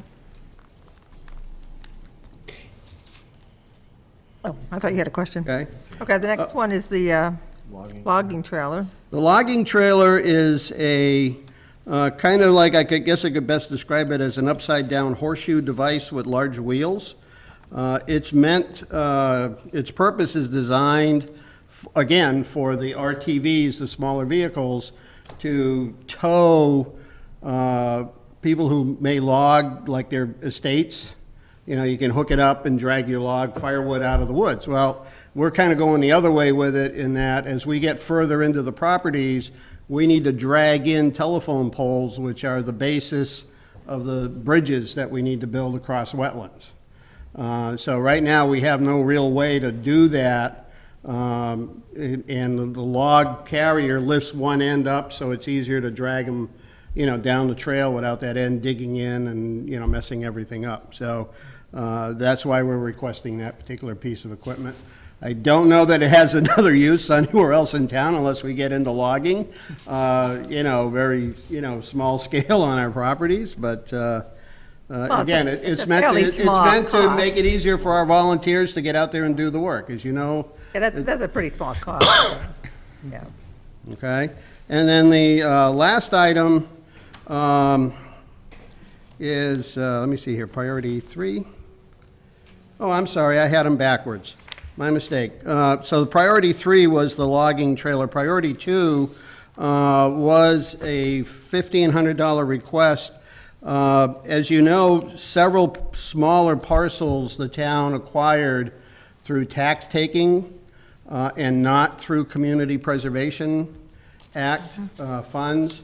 And so when we go to do work on those properties in the past, we've been advised by the Community Preservation Committee not to spend funds on those properties. So if we need to buy gravel or buy some sand or some signs, we try to have in the betterment this few $100, $1,000. And as we presented to the Betterment Committee, we're anticipating about $500 a year, so this would fund about 3 years of those kind of miscellaneous odd expenses that may come up, as we improve or maintain the trails on those properties. Again, it's just so we have the funds at hand. If we need to buy a load of gravel, if we need to get a replacement sign, we've got the money to do it. And we're not technically breaking the law by improperly using community preservation funds. Bruce? Okay? I'd like to go back to the flail mower. for a Sure. moment. The language is different for them. The town has no other machine to safely mow trail sites than from the logging trailer, where it says it can't be done at all. With the sides of the trails right now, do you have individuals going down to cut back the brush? Yes, we do that. We have a couple hand-powered weed, gas-powered weed whips, and we've got actually D-handled, swing it like a golf club kind of weed whackers. what kind of ratio, if you can make an estimate, how much easier does it make it? Does it take up 10 man-hours per hour with the mower, or? Oh, I would say, again, we don't have the machine, so I can't really do an accurate study, but I would say, well, what this machine could do in an hour would take 4 or 5 volunteers 4 hours to do. Again, on a Saturday. Normally, we get together every third Saturday. And again, some of the more narrower trails, we're still gonna have to do them by hand because this machine won't fit down the narrower trails.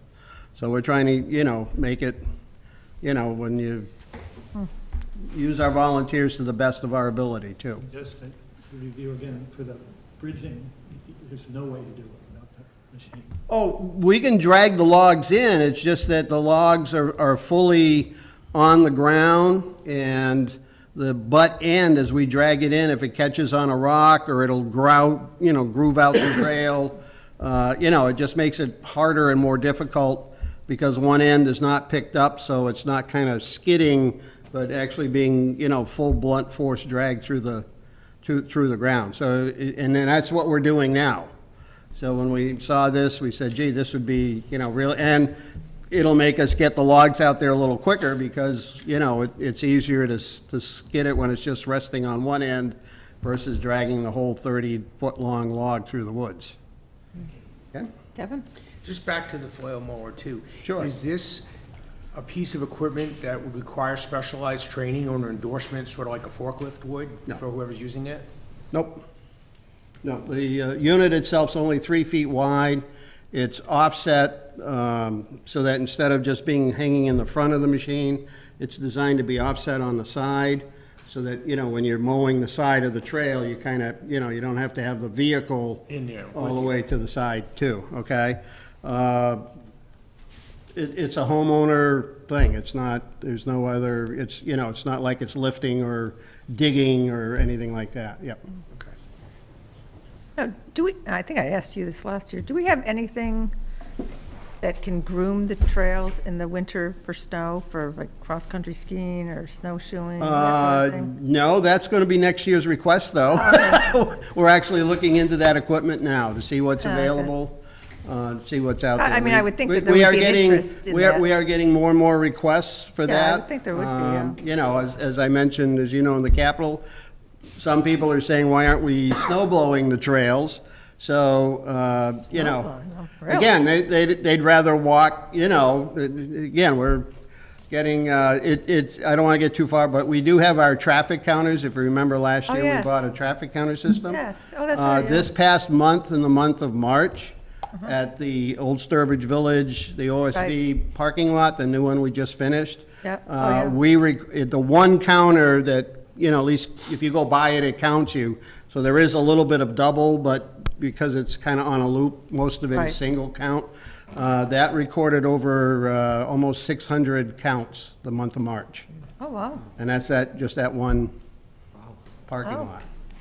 Right, and that's where we've got some of the wider trails, so Yeah, we've got I've the been on room those. to, groom one side of the trail and either snow blow or whatever the other side, so we can try to accommodate, but again, that came up this past winter, in the trail committee looking, long range here, doing some planning, and we said, geez, we would, and the other thing is the mountain bikes, the real fat tire bikes. Yeah. They can also take advantage of a groomed trail surface, so, and that's kind of, actually, those are the ones that really were, bringing it up to us, saying, gee, it'd be nice to groom some trails for that, too. So we're looking into what's out there in the market, what's available, what's the cost. Can we get something that, will go on the back of one of the pieces of equipment we have? Can we, tow it, that type of thing? So we're looking into it, so expect that to be our request next year. Ah. All right. Any other questions on the trail betterment? Yep, I do. Dragging cause any damage to the sensitive property? I mean, when we drag the log, does it cause damage? Yes, it's usually to the trail surface. In other words, we're in the trail corridor, so we've got to, rake it out afterwards and that type of thing. But you know, to that extent, yeah, it causes damage, but it's minimal. I mean, it's something we can restore and repair, but again, when we're doing that, that's that one more project job somebody's got to do after we drag in the log. So, trying to minimize that kind of damage. Do you have a question? Yeah, so great job to the committee in developing and maintaining these trails over the years. We continue to fund equipment and tool purchases fairly significantly over the years from the betterment budget. You've mentioned volunteers, but we don't fund in here labor to do the work, and you've mentioned the volunteers that you use. So can you again refresh our memory as to how many volunteers, how often they're out there? Because there's a perception that, you know, these trails are out there and they're free to use and they're free, but it really does take a lot of expenditures. And if you get to a point where you don't have the volunteers anymore, it becomes expensive in our budgets to maintain, let alone continue to develop. So we're every year we actually have a volunteer who really is sharp with Excel spreadsheets this past year. So we really started putting some numbers together to try to track that. And yes, in the long term, looking what happens if we do have to hire somebody, what are the hours we're actually spending out there? How are we doing it? You know, and I think you can see with the proposals we put forward, we're trying to be more cost efficient with even the volunteers' time to maximize their benefit. We do have some numbers, but off the top of my head, I can't give them. Kathy, I will forward to you. Okay. We have about a 16-slide PowerPoint presentation we put together for the Friends annual meeting back in January that encapsulates some of those numbers. I'll be glad to send that to Okay. you, and you can forward it to the rest of the Yeah, we could. Finance Committee. All right, great, thank you. But we are tracking both construction hours by trail and maintenance hours by trail, by property. And at least for tonight, when you meet on a third Saturday or whatever, it's not 4 or 5 people with a cup of coffee out there. There's quite a number of people there. Usually nobody brings the coffee. We got to figure that out. You could do Okay. that. That might be the goal. That's Okay. a- But that's a but lot there of is quite a Have a number. dozen to 20 people. I mean, Yeah. certain events we promote a little harder, like, you know, this, in a couple of weeks, Saturday is our birthday Okay. volunteer. You know, we're focusing on cleaning up the Riverland some more.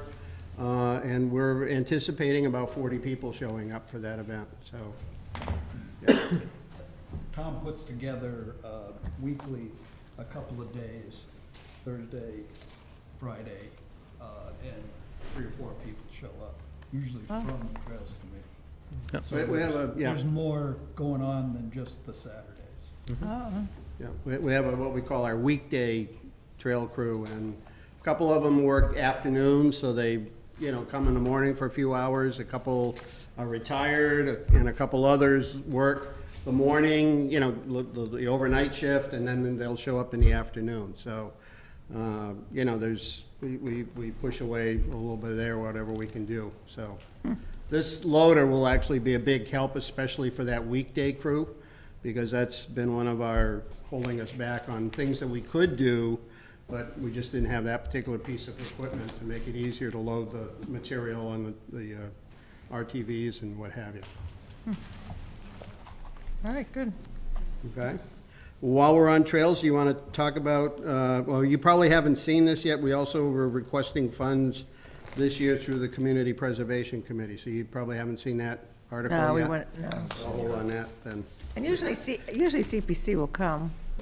Yeah. So Tom, while you're here, trying to save your trip back, could you tell us what that is, so when we do see the article, Sure. we may be aware of it and... Yeah, again, I apologize, you may not have it in front of you. No, not yet. We actually requested 3 requests for Community Preservation Committee funding. The first one is in the amount of $30,350. And of that total, $21,000 is to match a $45,000 Mass Trails grant we have submitted. Personally, I feel rather comfortable that we're going to get that grant, and that's to build a 28-car parking lot and the first 2,300 feet of the Grand Trunk Trail on the Riverlands.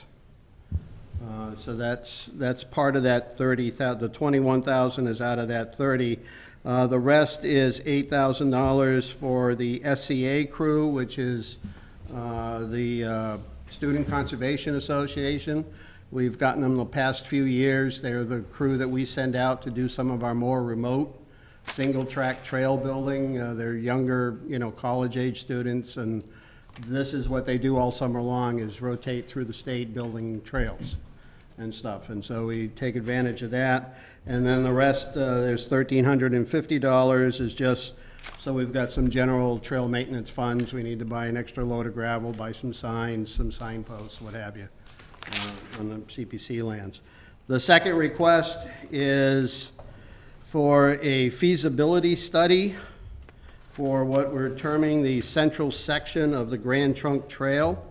That amount is $16,650. We did put in a Mass Trails grant request to fund this item also.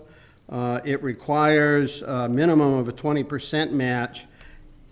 If we get the grant, we will only need $4,650 of the $16,000, but the central section of the Grand Trunk Trail in Sturbridge is from the intersection of River and Farquhar Road, which is the terminus of the T grant, to 52 Stallion Hill Road, the Riverlands.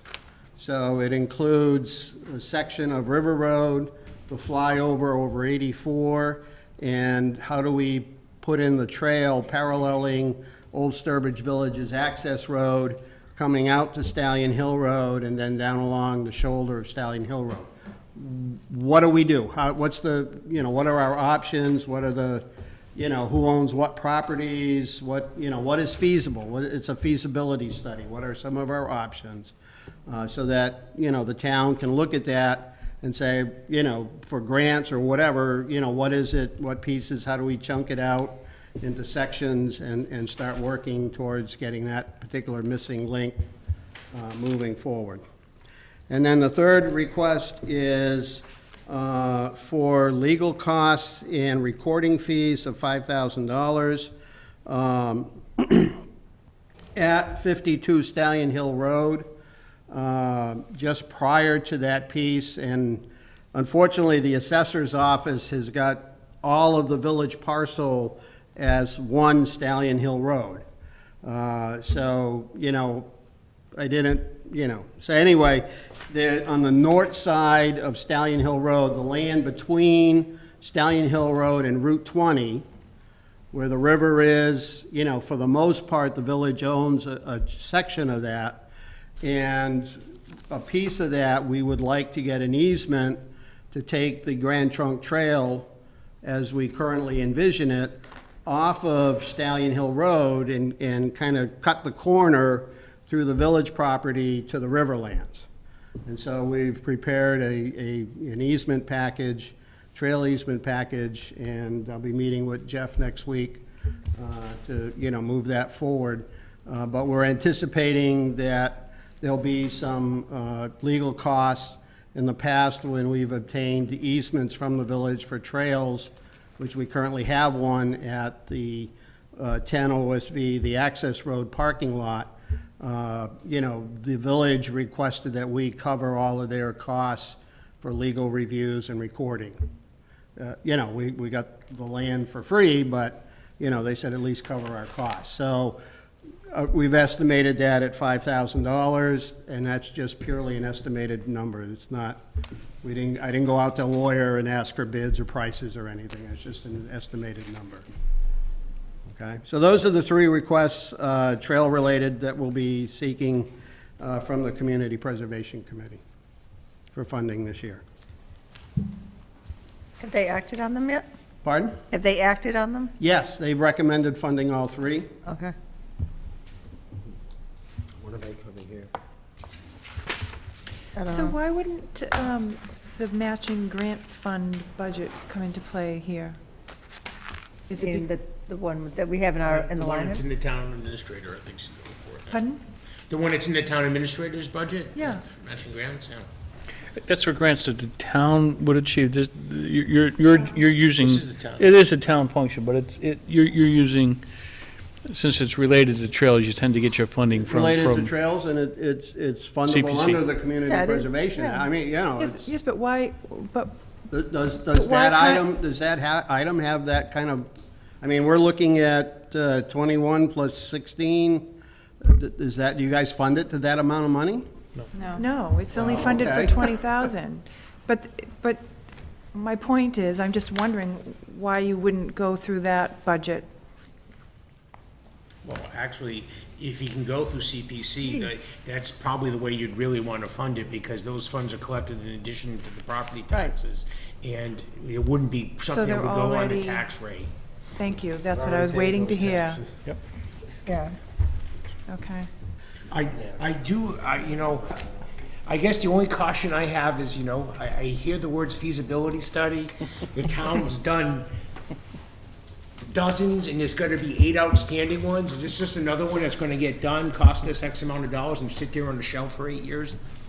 I would, Dave, you want to answer that one? I'll let you do a little talking.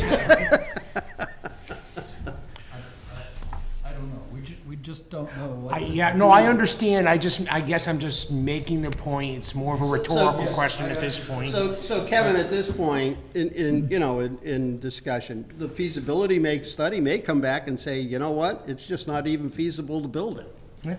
Okay? That's the point, is we, as a trail committee, we think it's buildable. Where exactly, and what are the hurdles that we'll need to, I mean, we know we're dealing with the Army Corps of Engineers, we're dealing with floodplain, we're dealing with rivers, we're dealing with endangered species. There's a whole, we're dealing with Mass Highway to get over the flyover. There's a lot of things that us volunteers are great at building trails, but, looking at all of that stuff. Oh, I understand the whole intent. I just, I would say if there's a group that would get the study done and the results in hand quickly, it seems to this group, and then if the results are, there's a feasible plan to move forward, and, I think they do a good job of developing these trails and their plans and executing that, over time there, so. Thank you. I think we got a better shot of getting this one before we Yeah. get some of the I'm others. just beating my drum, saying, we've got all these things that have been done, and nothing's been done with them. You may have mentioned this already, but why change the term? Is this safety, or is it to make it more accessible? Change the term, I'm not understanding the question. Did you say you were changing the term from ending at one spot to crossing the river, the village land? No, the Grand Trunk Trail is meant to be a linear trail through the whole town of Sturbridge. And so right now, we've been building sections, and so certain sections are finished to a point, and we're now trying to connect all of the points together. We're waiting for the golden spike moment?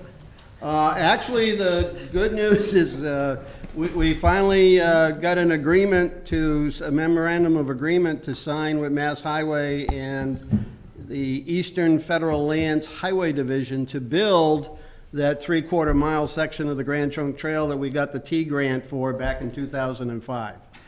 So we finally have a draft agreement for the town to review and put a signature to. Good grief. So, 14 years. And you thought feasibility studies. Sat around So, for a so long Joni, time. he's the guy that can get the funding for the Shampoo Road Bridge. If We already have the funding, Mike, that's the We have thing. it. We do. We have We've the had it for a long funding. time. you just got to get released. Yeah. It's got to get released. so yeah. I think that ends the Trail Committee discussion. Well, thank you. So you can put on your other hat now, tree warden. Okay? And since we're most of us are in the betterment, why don't we just stick with that and then go back to your line item budget? Sure, hold on a So, second, let me get my betterment pages out. I hope so. Looking forward to trails. thank you for coming. Thank you. Thank you. So Tom, there's Betterment's got a couple of tree maintenance things, so let's go back to the larger picture. We gave you town meeting authorized an expenditure to take down a lot of dead trees in town. How's that going? And coming into this year, are you looking to get back to your normal tree maintenance budget level, or you still have a bunch of problems that you're trying to, you might need some higher expenditures to clean up? I wish I had an answer there. Okay. How it currently is going is, we're wrapping up what I would consider right now a known punch list of, just a couple odd streets here and there, trees that, got missed somehow, whatever, the crew ended, and I put them on another street, and, oh, we didn't finish that street, kind of thing. That should be done in another week or two. I'm right now into, with the log loader, picking up a lot of the wood that residents, don't want, or just hasn't disappeared, and, a lot of it is disappearing. Oh, yeah? I've seen them stop, cut it right up, and throw it in the truck and leave. I can even Say, tell take you your it's gotten time, do to it the right, get point a where few the more, police yeah. department has been called because of people, just, it's in front of their house and they want it, and somebody else stops and is taking it, and so it's, it's kind of run the full gamut across the stage Still a lot there. of New Boston and Allen roads, still a lot of wood. There's still a lot of wood, there's, Trucks are still you pulling know. over and picking it up. Right, and I've still got, National Grid is still working their list. They're probably about 90% done with their list, so that'll probably go another week or two. My plan right now is fortunately the funds are holding out. I still got about $30,000 money left.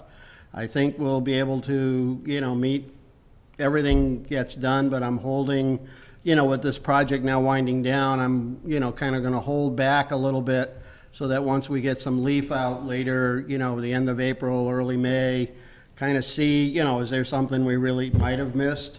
The unknown going forward is, we did the survey a year ago, July. We know that following that survey, additional trees continued to die. Whether we're going to see, some more residual stressed trees not leaf out this year, I hope not, but I think we're good. We had a pretty wet year last year, so hopefully we saw the bulk of the mortality last year and into the, through the summer. As you know, last year we finally discovered the emerald ash borer in Sturbridge, so we now will start to see an increase in ash trees. We tried to be forward-thinking with this money with the gypsy moth. If it was an ash tree, that suffered some gypsy moth damage, I kind of was, let's take it down versus leaving it, because, it was a way, I had the money, I was there with the crew. So that was all kind of factored into everything. I am asking for my normal budget level for next year. We didn't see a lot of gypsy moth in Sturbridge last year. We had a couple areas that were a little on the, moderate side. I wouldn't call it heavy defoliation, but again, whether it builds again is all weather dependent in that couple 3-week period in June. If it's dry, we're going to see gypsy moth building. If it's moist and the fungus gets to do its thing, hopefully we'll get some natural control and things will return to normal. But those are all things that, until it happens, I could guess both ways and be wrong 50% of the time. Kathy, Yes, sorry. in recent years, you've emphasized that the parking of vehicles on the town common Yep, depresses the soil and impairs the tree root systems. yep. What is the policy and practice now? Status quo, the selectmen decided to take no action on any type of remediation on the common. We did have some money set aside to hire a landscape architect to do a further study. However, the money was not, when the bids came back, this was something Leon was handling. When the bids came back, they exceeded the money that was appropriated, and it has not moved forward from that point. In that case, both the decision by the board and what you've just said about the bids, what do you foresee? Well, we lost one more tree on the common this year. I took it down. The only trees, large trees that are left are along 131, and, you know, the thing that I promoted was adding some curbing to control parking where the trees are. And part of that was based on my observation that with Mass Highway rebuilding 131 a few years ago and putting a vertical curb, we no longer have vehicles driving off of 131 parking, and those trees appear to be recovering nicely. So curbing works. It's just that the selectmen have not bought into reducing the residents' ability to pull off on our front lawn and park their vehicles. Thank you. So Kathy, can I? So on that same line, so are you saying that the cars are still allowed to park on the? Fully. Oh, yeah. Fully unrestricted, unconditional. All this time, I kept thinking that they were gonna get in trouble. If you go to concerts on the common, they just ring around. You got kids, you got flag football, you got Little League, I starting see soccer. it. No, I see it. Farmers you know. market. So, Farmers Market is now a whole new event. So being the held other on side, the the common. other side is, if you take it away, there really isn't any space to park and use the common. So you gotta come up with the alternative of where can they park. Alternatives were presented Yep. in the, so as you know, 2 years ago roughly, I asked for a committee to study this issue. The selectmen created a committee, we studied it, they came up with some recommendations. One of the things that was studied briefly was closing off a section of Maple Street, if you remember. Right, they did last and, year. You know, trying to address that. At the end of the day, the selectmen decided, no, we're gonna keep things the status quo. so they won't even consider temporary, plastic fencing or whatever? Or strings, chains? Again, I think the selectmen supported the request to hire an outside landscape architect to kind of look at some of the other solutions that I had presented and what have you. And that didn't happen. So even though I, advocated with Leon to try to get, well, let's go get some more money, or what's the next step, we just never got Well, it sounds like you have an action point where other action was taken. it sounds like you have some ideas. Yep. And there is no money, Tom, so I just find it interesting that, I'm sure some of your ideas would have potentially been given by, what did you call it? A landscape Landscape architect? architect, yep. To save some money there. I don't understand why they wouldn't have been, open to the suggestions. Because what's gonna happen is, the common is gonna get smaller. Never mind the trees that we wanna keep, right? The common itself is gonna, because people are just gonna say, oh, well, I'll just park here, and oh, you know what, there's a divot, I'll just park a little bit here, and then all of a sudden, you've got these indents that we're seeing.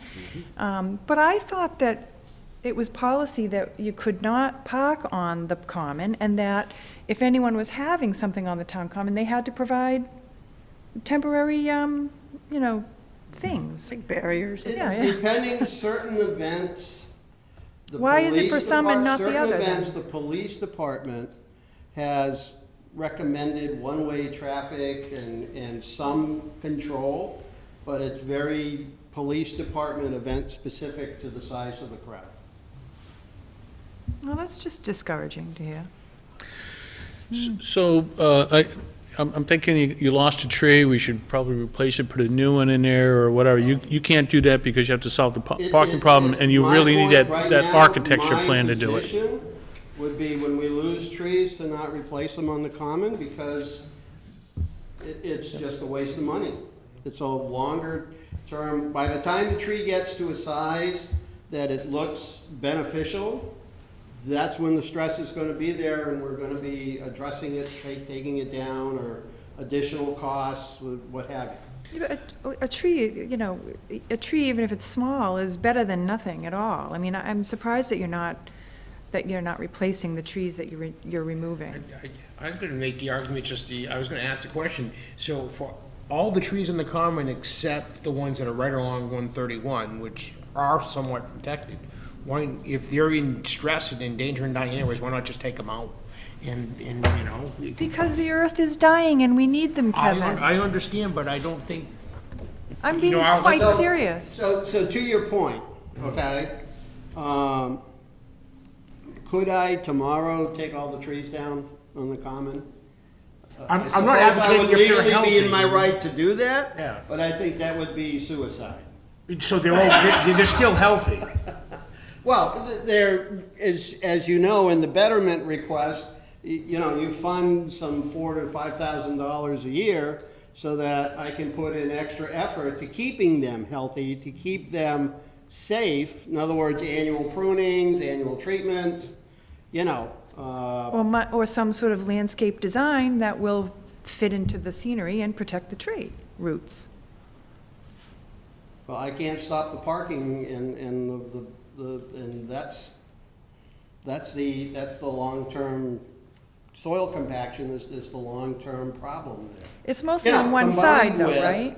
Drought, okay? Two sides? And, you know, Oh, it's really again, you know, all of our trees, whether they're on the common, whether they're in front of your house or my house, you know, they're all subject to the climate and the environment that we find ourselves in today with the insects, the drought, and everything else.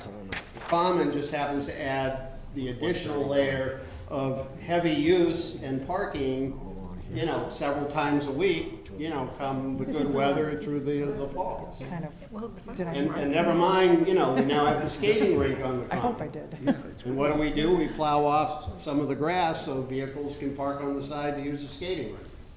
Who has the jurisdiction on the town common for events? Is it recreation or? Parks and Rec, yep.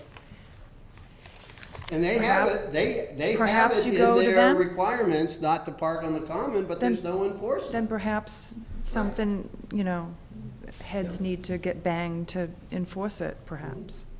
And the selectmen are probably concerned, because if you have concerts on the common, you have several hundred people there, a lot of senior citizens, a lot of families with young children, and they're gonna have to walk from over here down to there. You're gonna get a lot of pushback. One of the options I suggested A shuttle. was, well, no, on Charlton Street, which is from here, the far side, the road that kind of goes to the swamp and dead ends.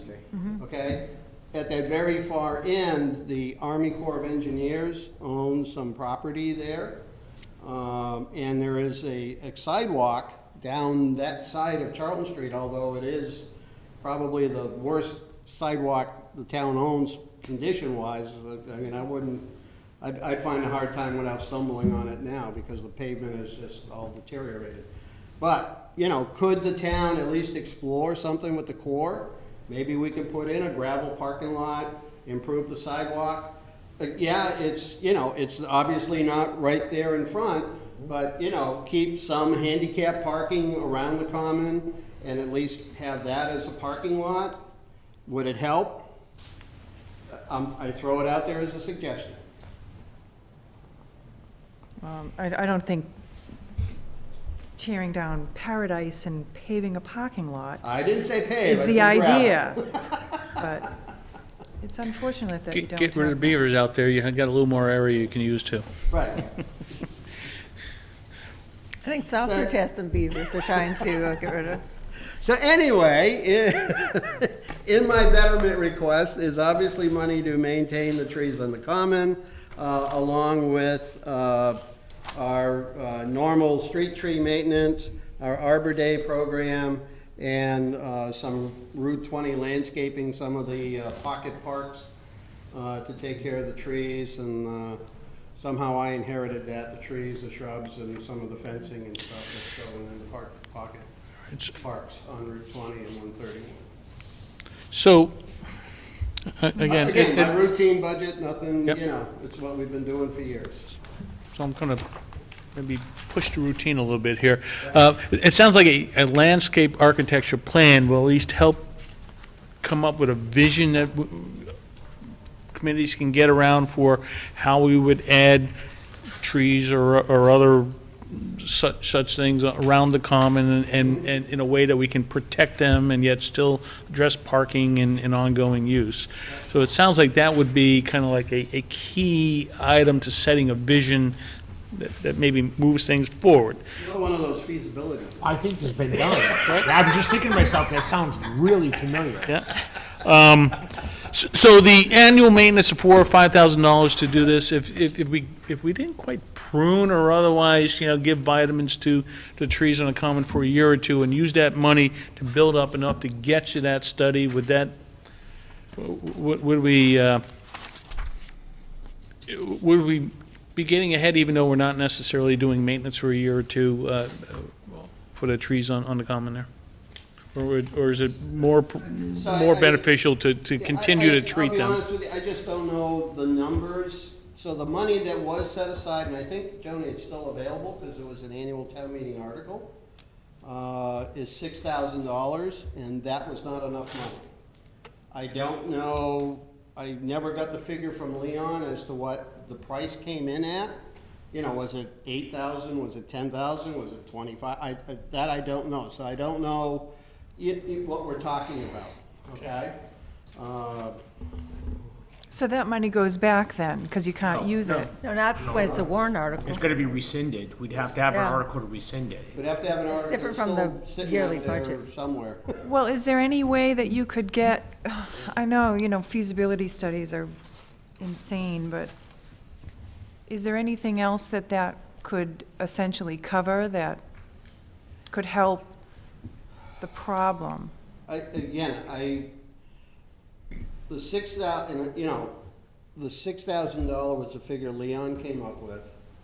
He put a package out, he asked me to, I worked with him on a package, we put it out to bid. I did not get a chance to review the replies that came back. So I don't know if he followed up with any of those people. Why was your price so high? What's driving the cost? So I just can't answer that, Johnny, without having that kind of a. Let me ask you this question then. Tell me if you think this is unfair. If that money is available to help, the problem, do you not have enough of your own experience and knowledge and knowing the people that you work with on a daily basis? I'm just gonna, local, whatever, right, whoever. Can you not brainstorm and then perhaps use that money to just do it? What I mean by that is do the landscaping needed to protect In a it. scenario, yes, that could happen. In the longer answer is the money was appropriated to do a study.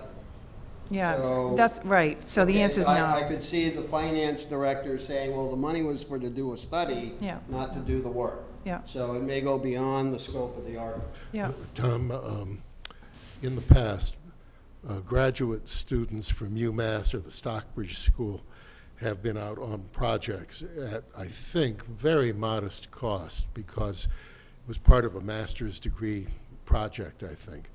And I would like to ask if that's really doable or if it looks good on paper, but it doesn't really work because it's essentially faculty supervised student work. And that's just one. And then the other is, I'm going to get the name wrong, but is Sturbridge still something like Tree Town USA?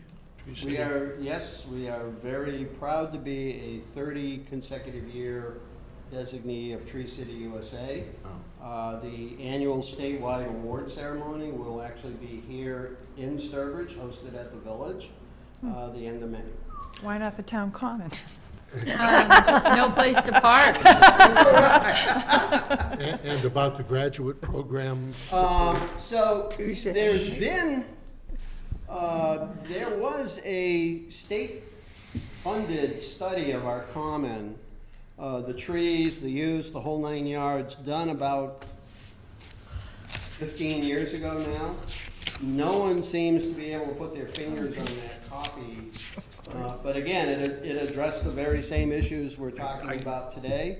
Look at My it. It's in the experience feasibility study in goal. using college students is sometimes their focus is drawn from not necessarily answering our question, but what makes their project qualifiable, you know, as a graduating paper, okay? And so sometimes, so can we do it?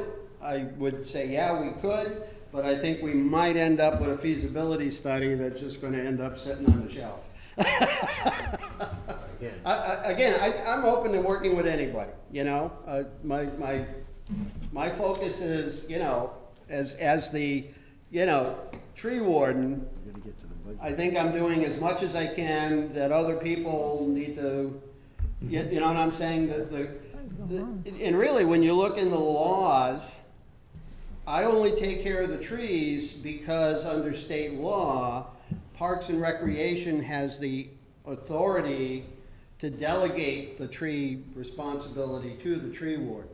Ultimately, it's their, they could turn around tomorrow and say, Tom, we're gonna take over taking care of the trees. Well, it's really too bad that You know. the Board of Selectmen decided to ignore the rules of the Parks and Recreation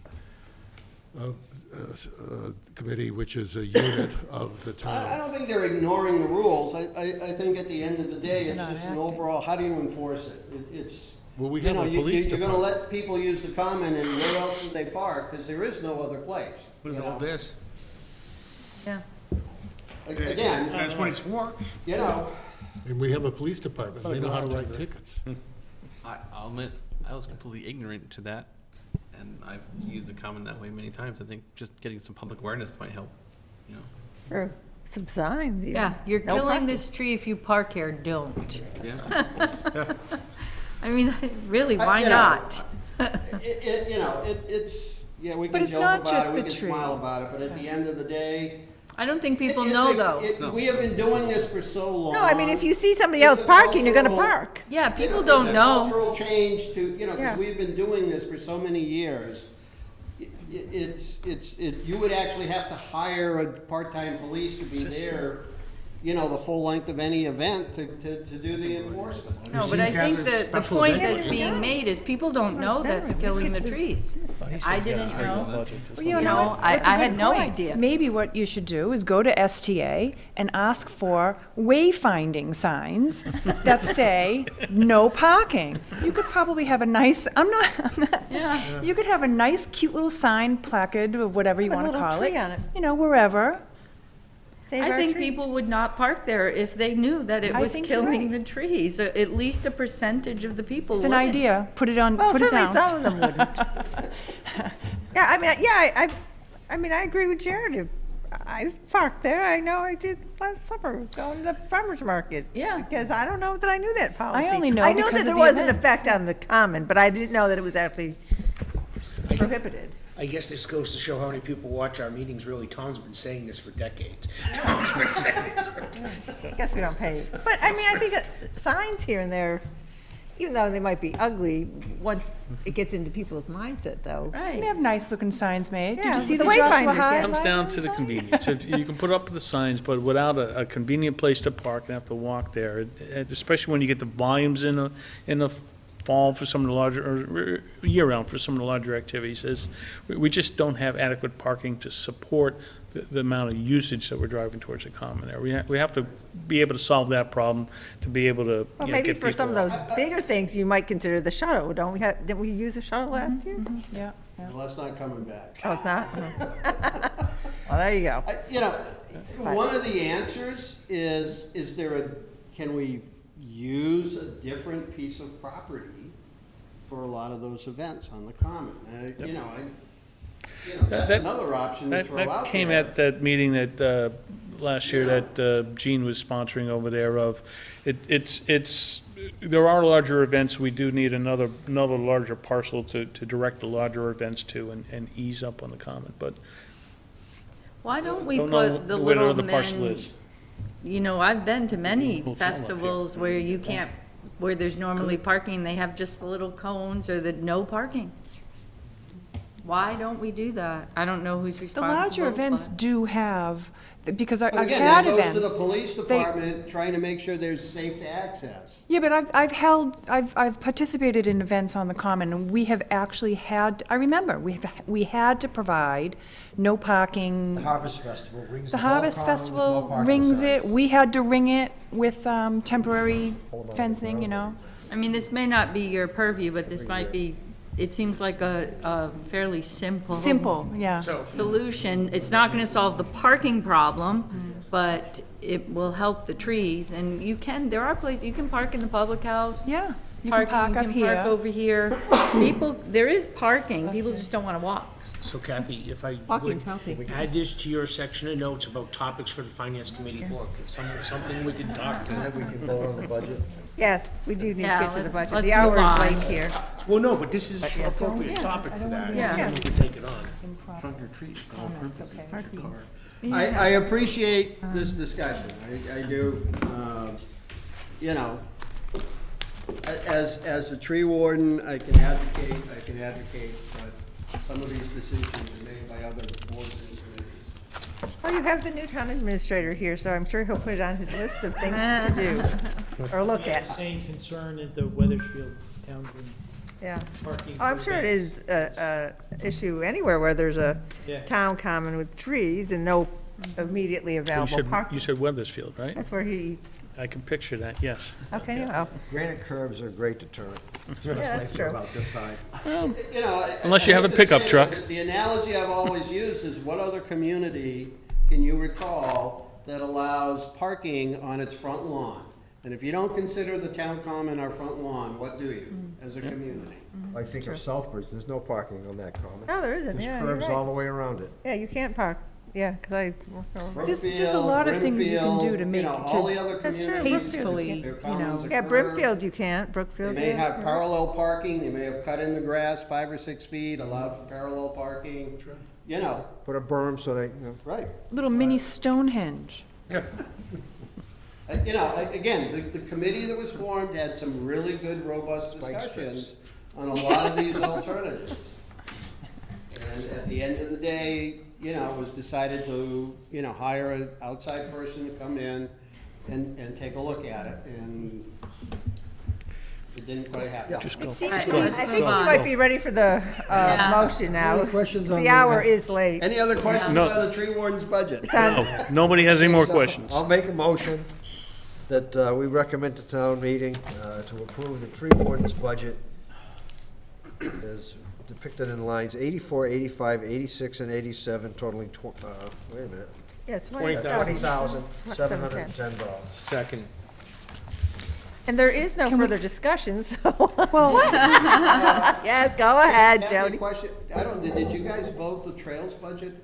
You know, we haven't really, No, we didn't. oh, yeah, we Yeah, did. we the did. trails. Yes, Yeah. yes, I'm sorry, we did, yes. Yeah, we Yeah. did. Yes. We did that before we Yeah, went we to did. Venom. I thought you meant the betterment, because we usually vote that all at once. But yes, we did do the trails, 9-0. Okay. It was Jim and Kevin seconded. so my comment is, in principle, Tom, I am not going to approve this budget. That's Do you right. want me to tell you why? No, I think I understand why, Jody. Okay, I appreciate it. It's a matter of principle.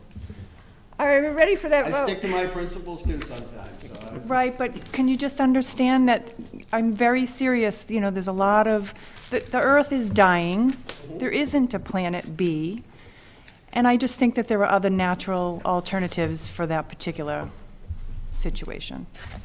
And I stand by that. Okay? Friends? Vote. All in favor of the tree warden's budget?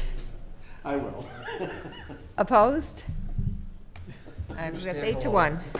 Hey, I Thank you. stand alone on principle. Thank you for coming out. Okay, good night, everyone. Who seconded Good night. that? Oh, wait, yeah, Kevin. Kevin, you seconded it, Yes, I right? did. No, I wrote it down, Kevin. Okay, all right, thank you. Item number 2, oh my God. Any other review of the 2020 budgets? Just a quick question on the schools. I haven't heard back, I'll have to ask her. you have to- Oh, no, I have heard back, she was suggesting the school vacation week, but that, I haven't heard back from that. Do we happen to know when the school vacation week is? Yeah, 15th. week after next, Okay. Patriots Day, right? but always the week of Patriots Patriots Day. Day? Oh, okay. Marathon Monday? Yeah, Marathon Monday. Yes, I'll touch base with her tomorrow, and I don't know if you got my budget, or, not budget, agenda for next Thursday. We have the police chief and Board of Health coming next Thursday. I'm gonna miss Tuesday. I have tickets to the home opener for the Red Sox. Oh, aren't you lucky? Really? Good for you. I got a nice Who are they phone call playing? yesterday. All right. Jim, would you like to go to the game? Let's see, we have no meeting Smile. minutes, no reserve fund transfers, any new business? So wait a minute, sorry, so next week, is that it for the departments then? Pretty much, except the school. Okay. I think Tuesday's fire department and I forget who else. Council on Aging Senior Center. Oh, Senior Center, yes, okay. thank you. Are they yours? Yes, yes, thank you. I wrote to you about that. Yes, you did, and I already forgot. I already forgot. No, I read your email. Thank you, Larry. Yes, so no meeting minutes. Oh, new business. Any new business? Oh, I'm gonna be on a business trip next week, so I won't meet Tuesday or Thursday. oh, okay. Old business in your way one day too. I'm away Thursday. Thursday. That's in my head. Any old business? Public access? Is there a motion to adjourn? Motion to adjourn. Second. All in favor? 9:25. Thank you. My brain shuts off at 9:30. That's all there is to it. Your what? My brain shuts off Oh. at 9:30. What the hell? You're way too easy as a You, teacher. huh? Why? I'd be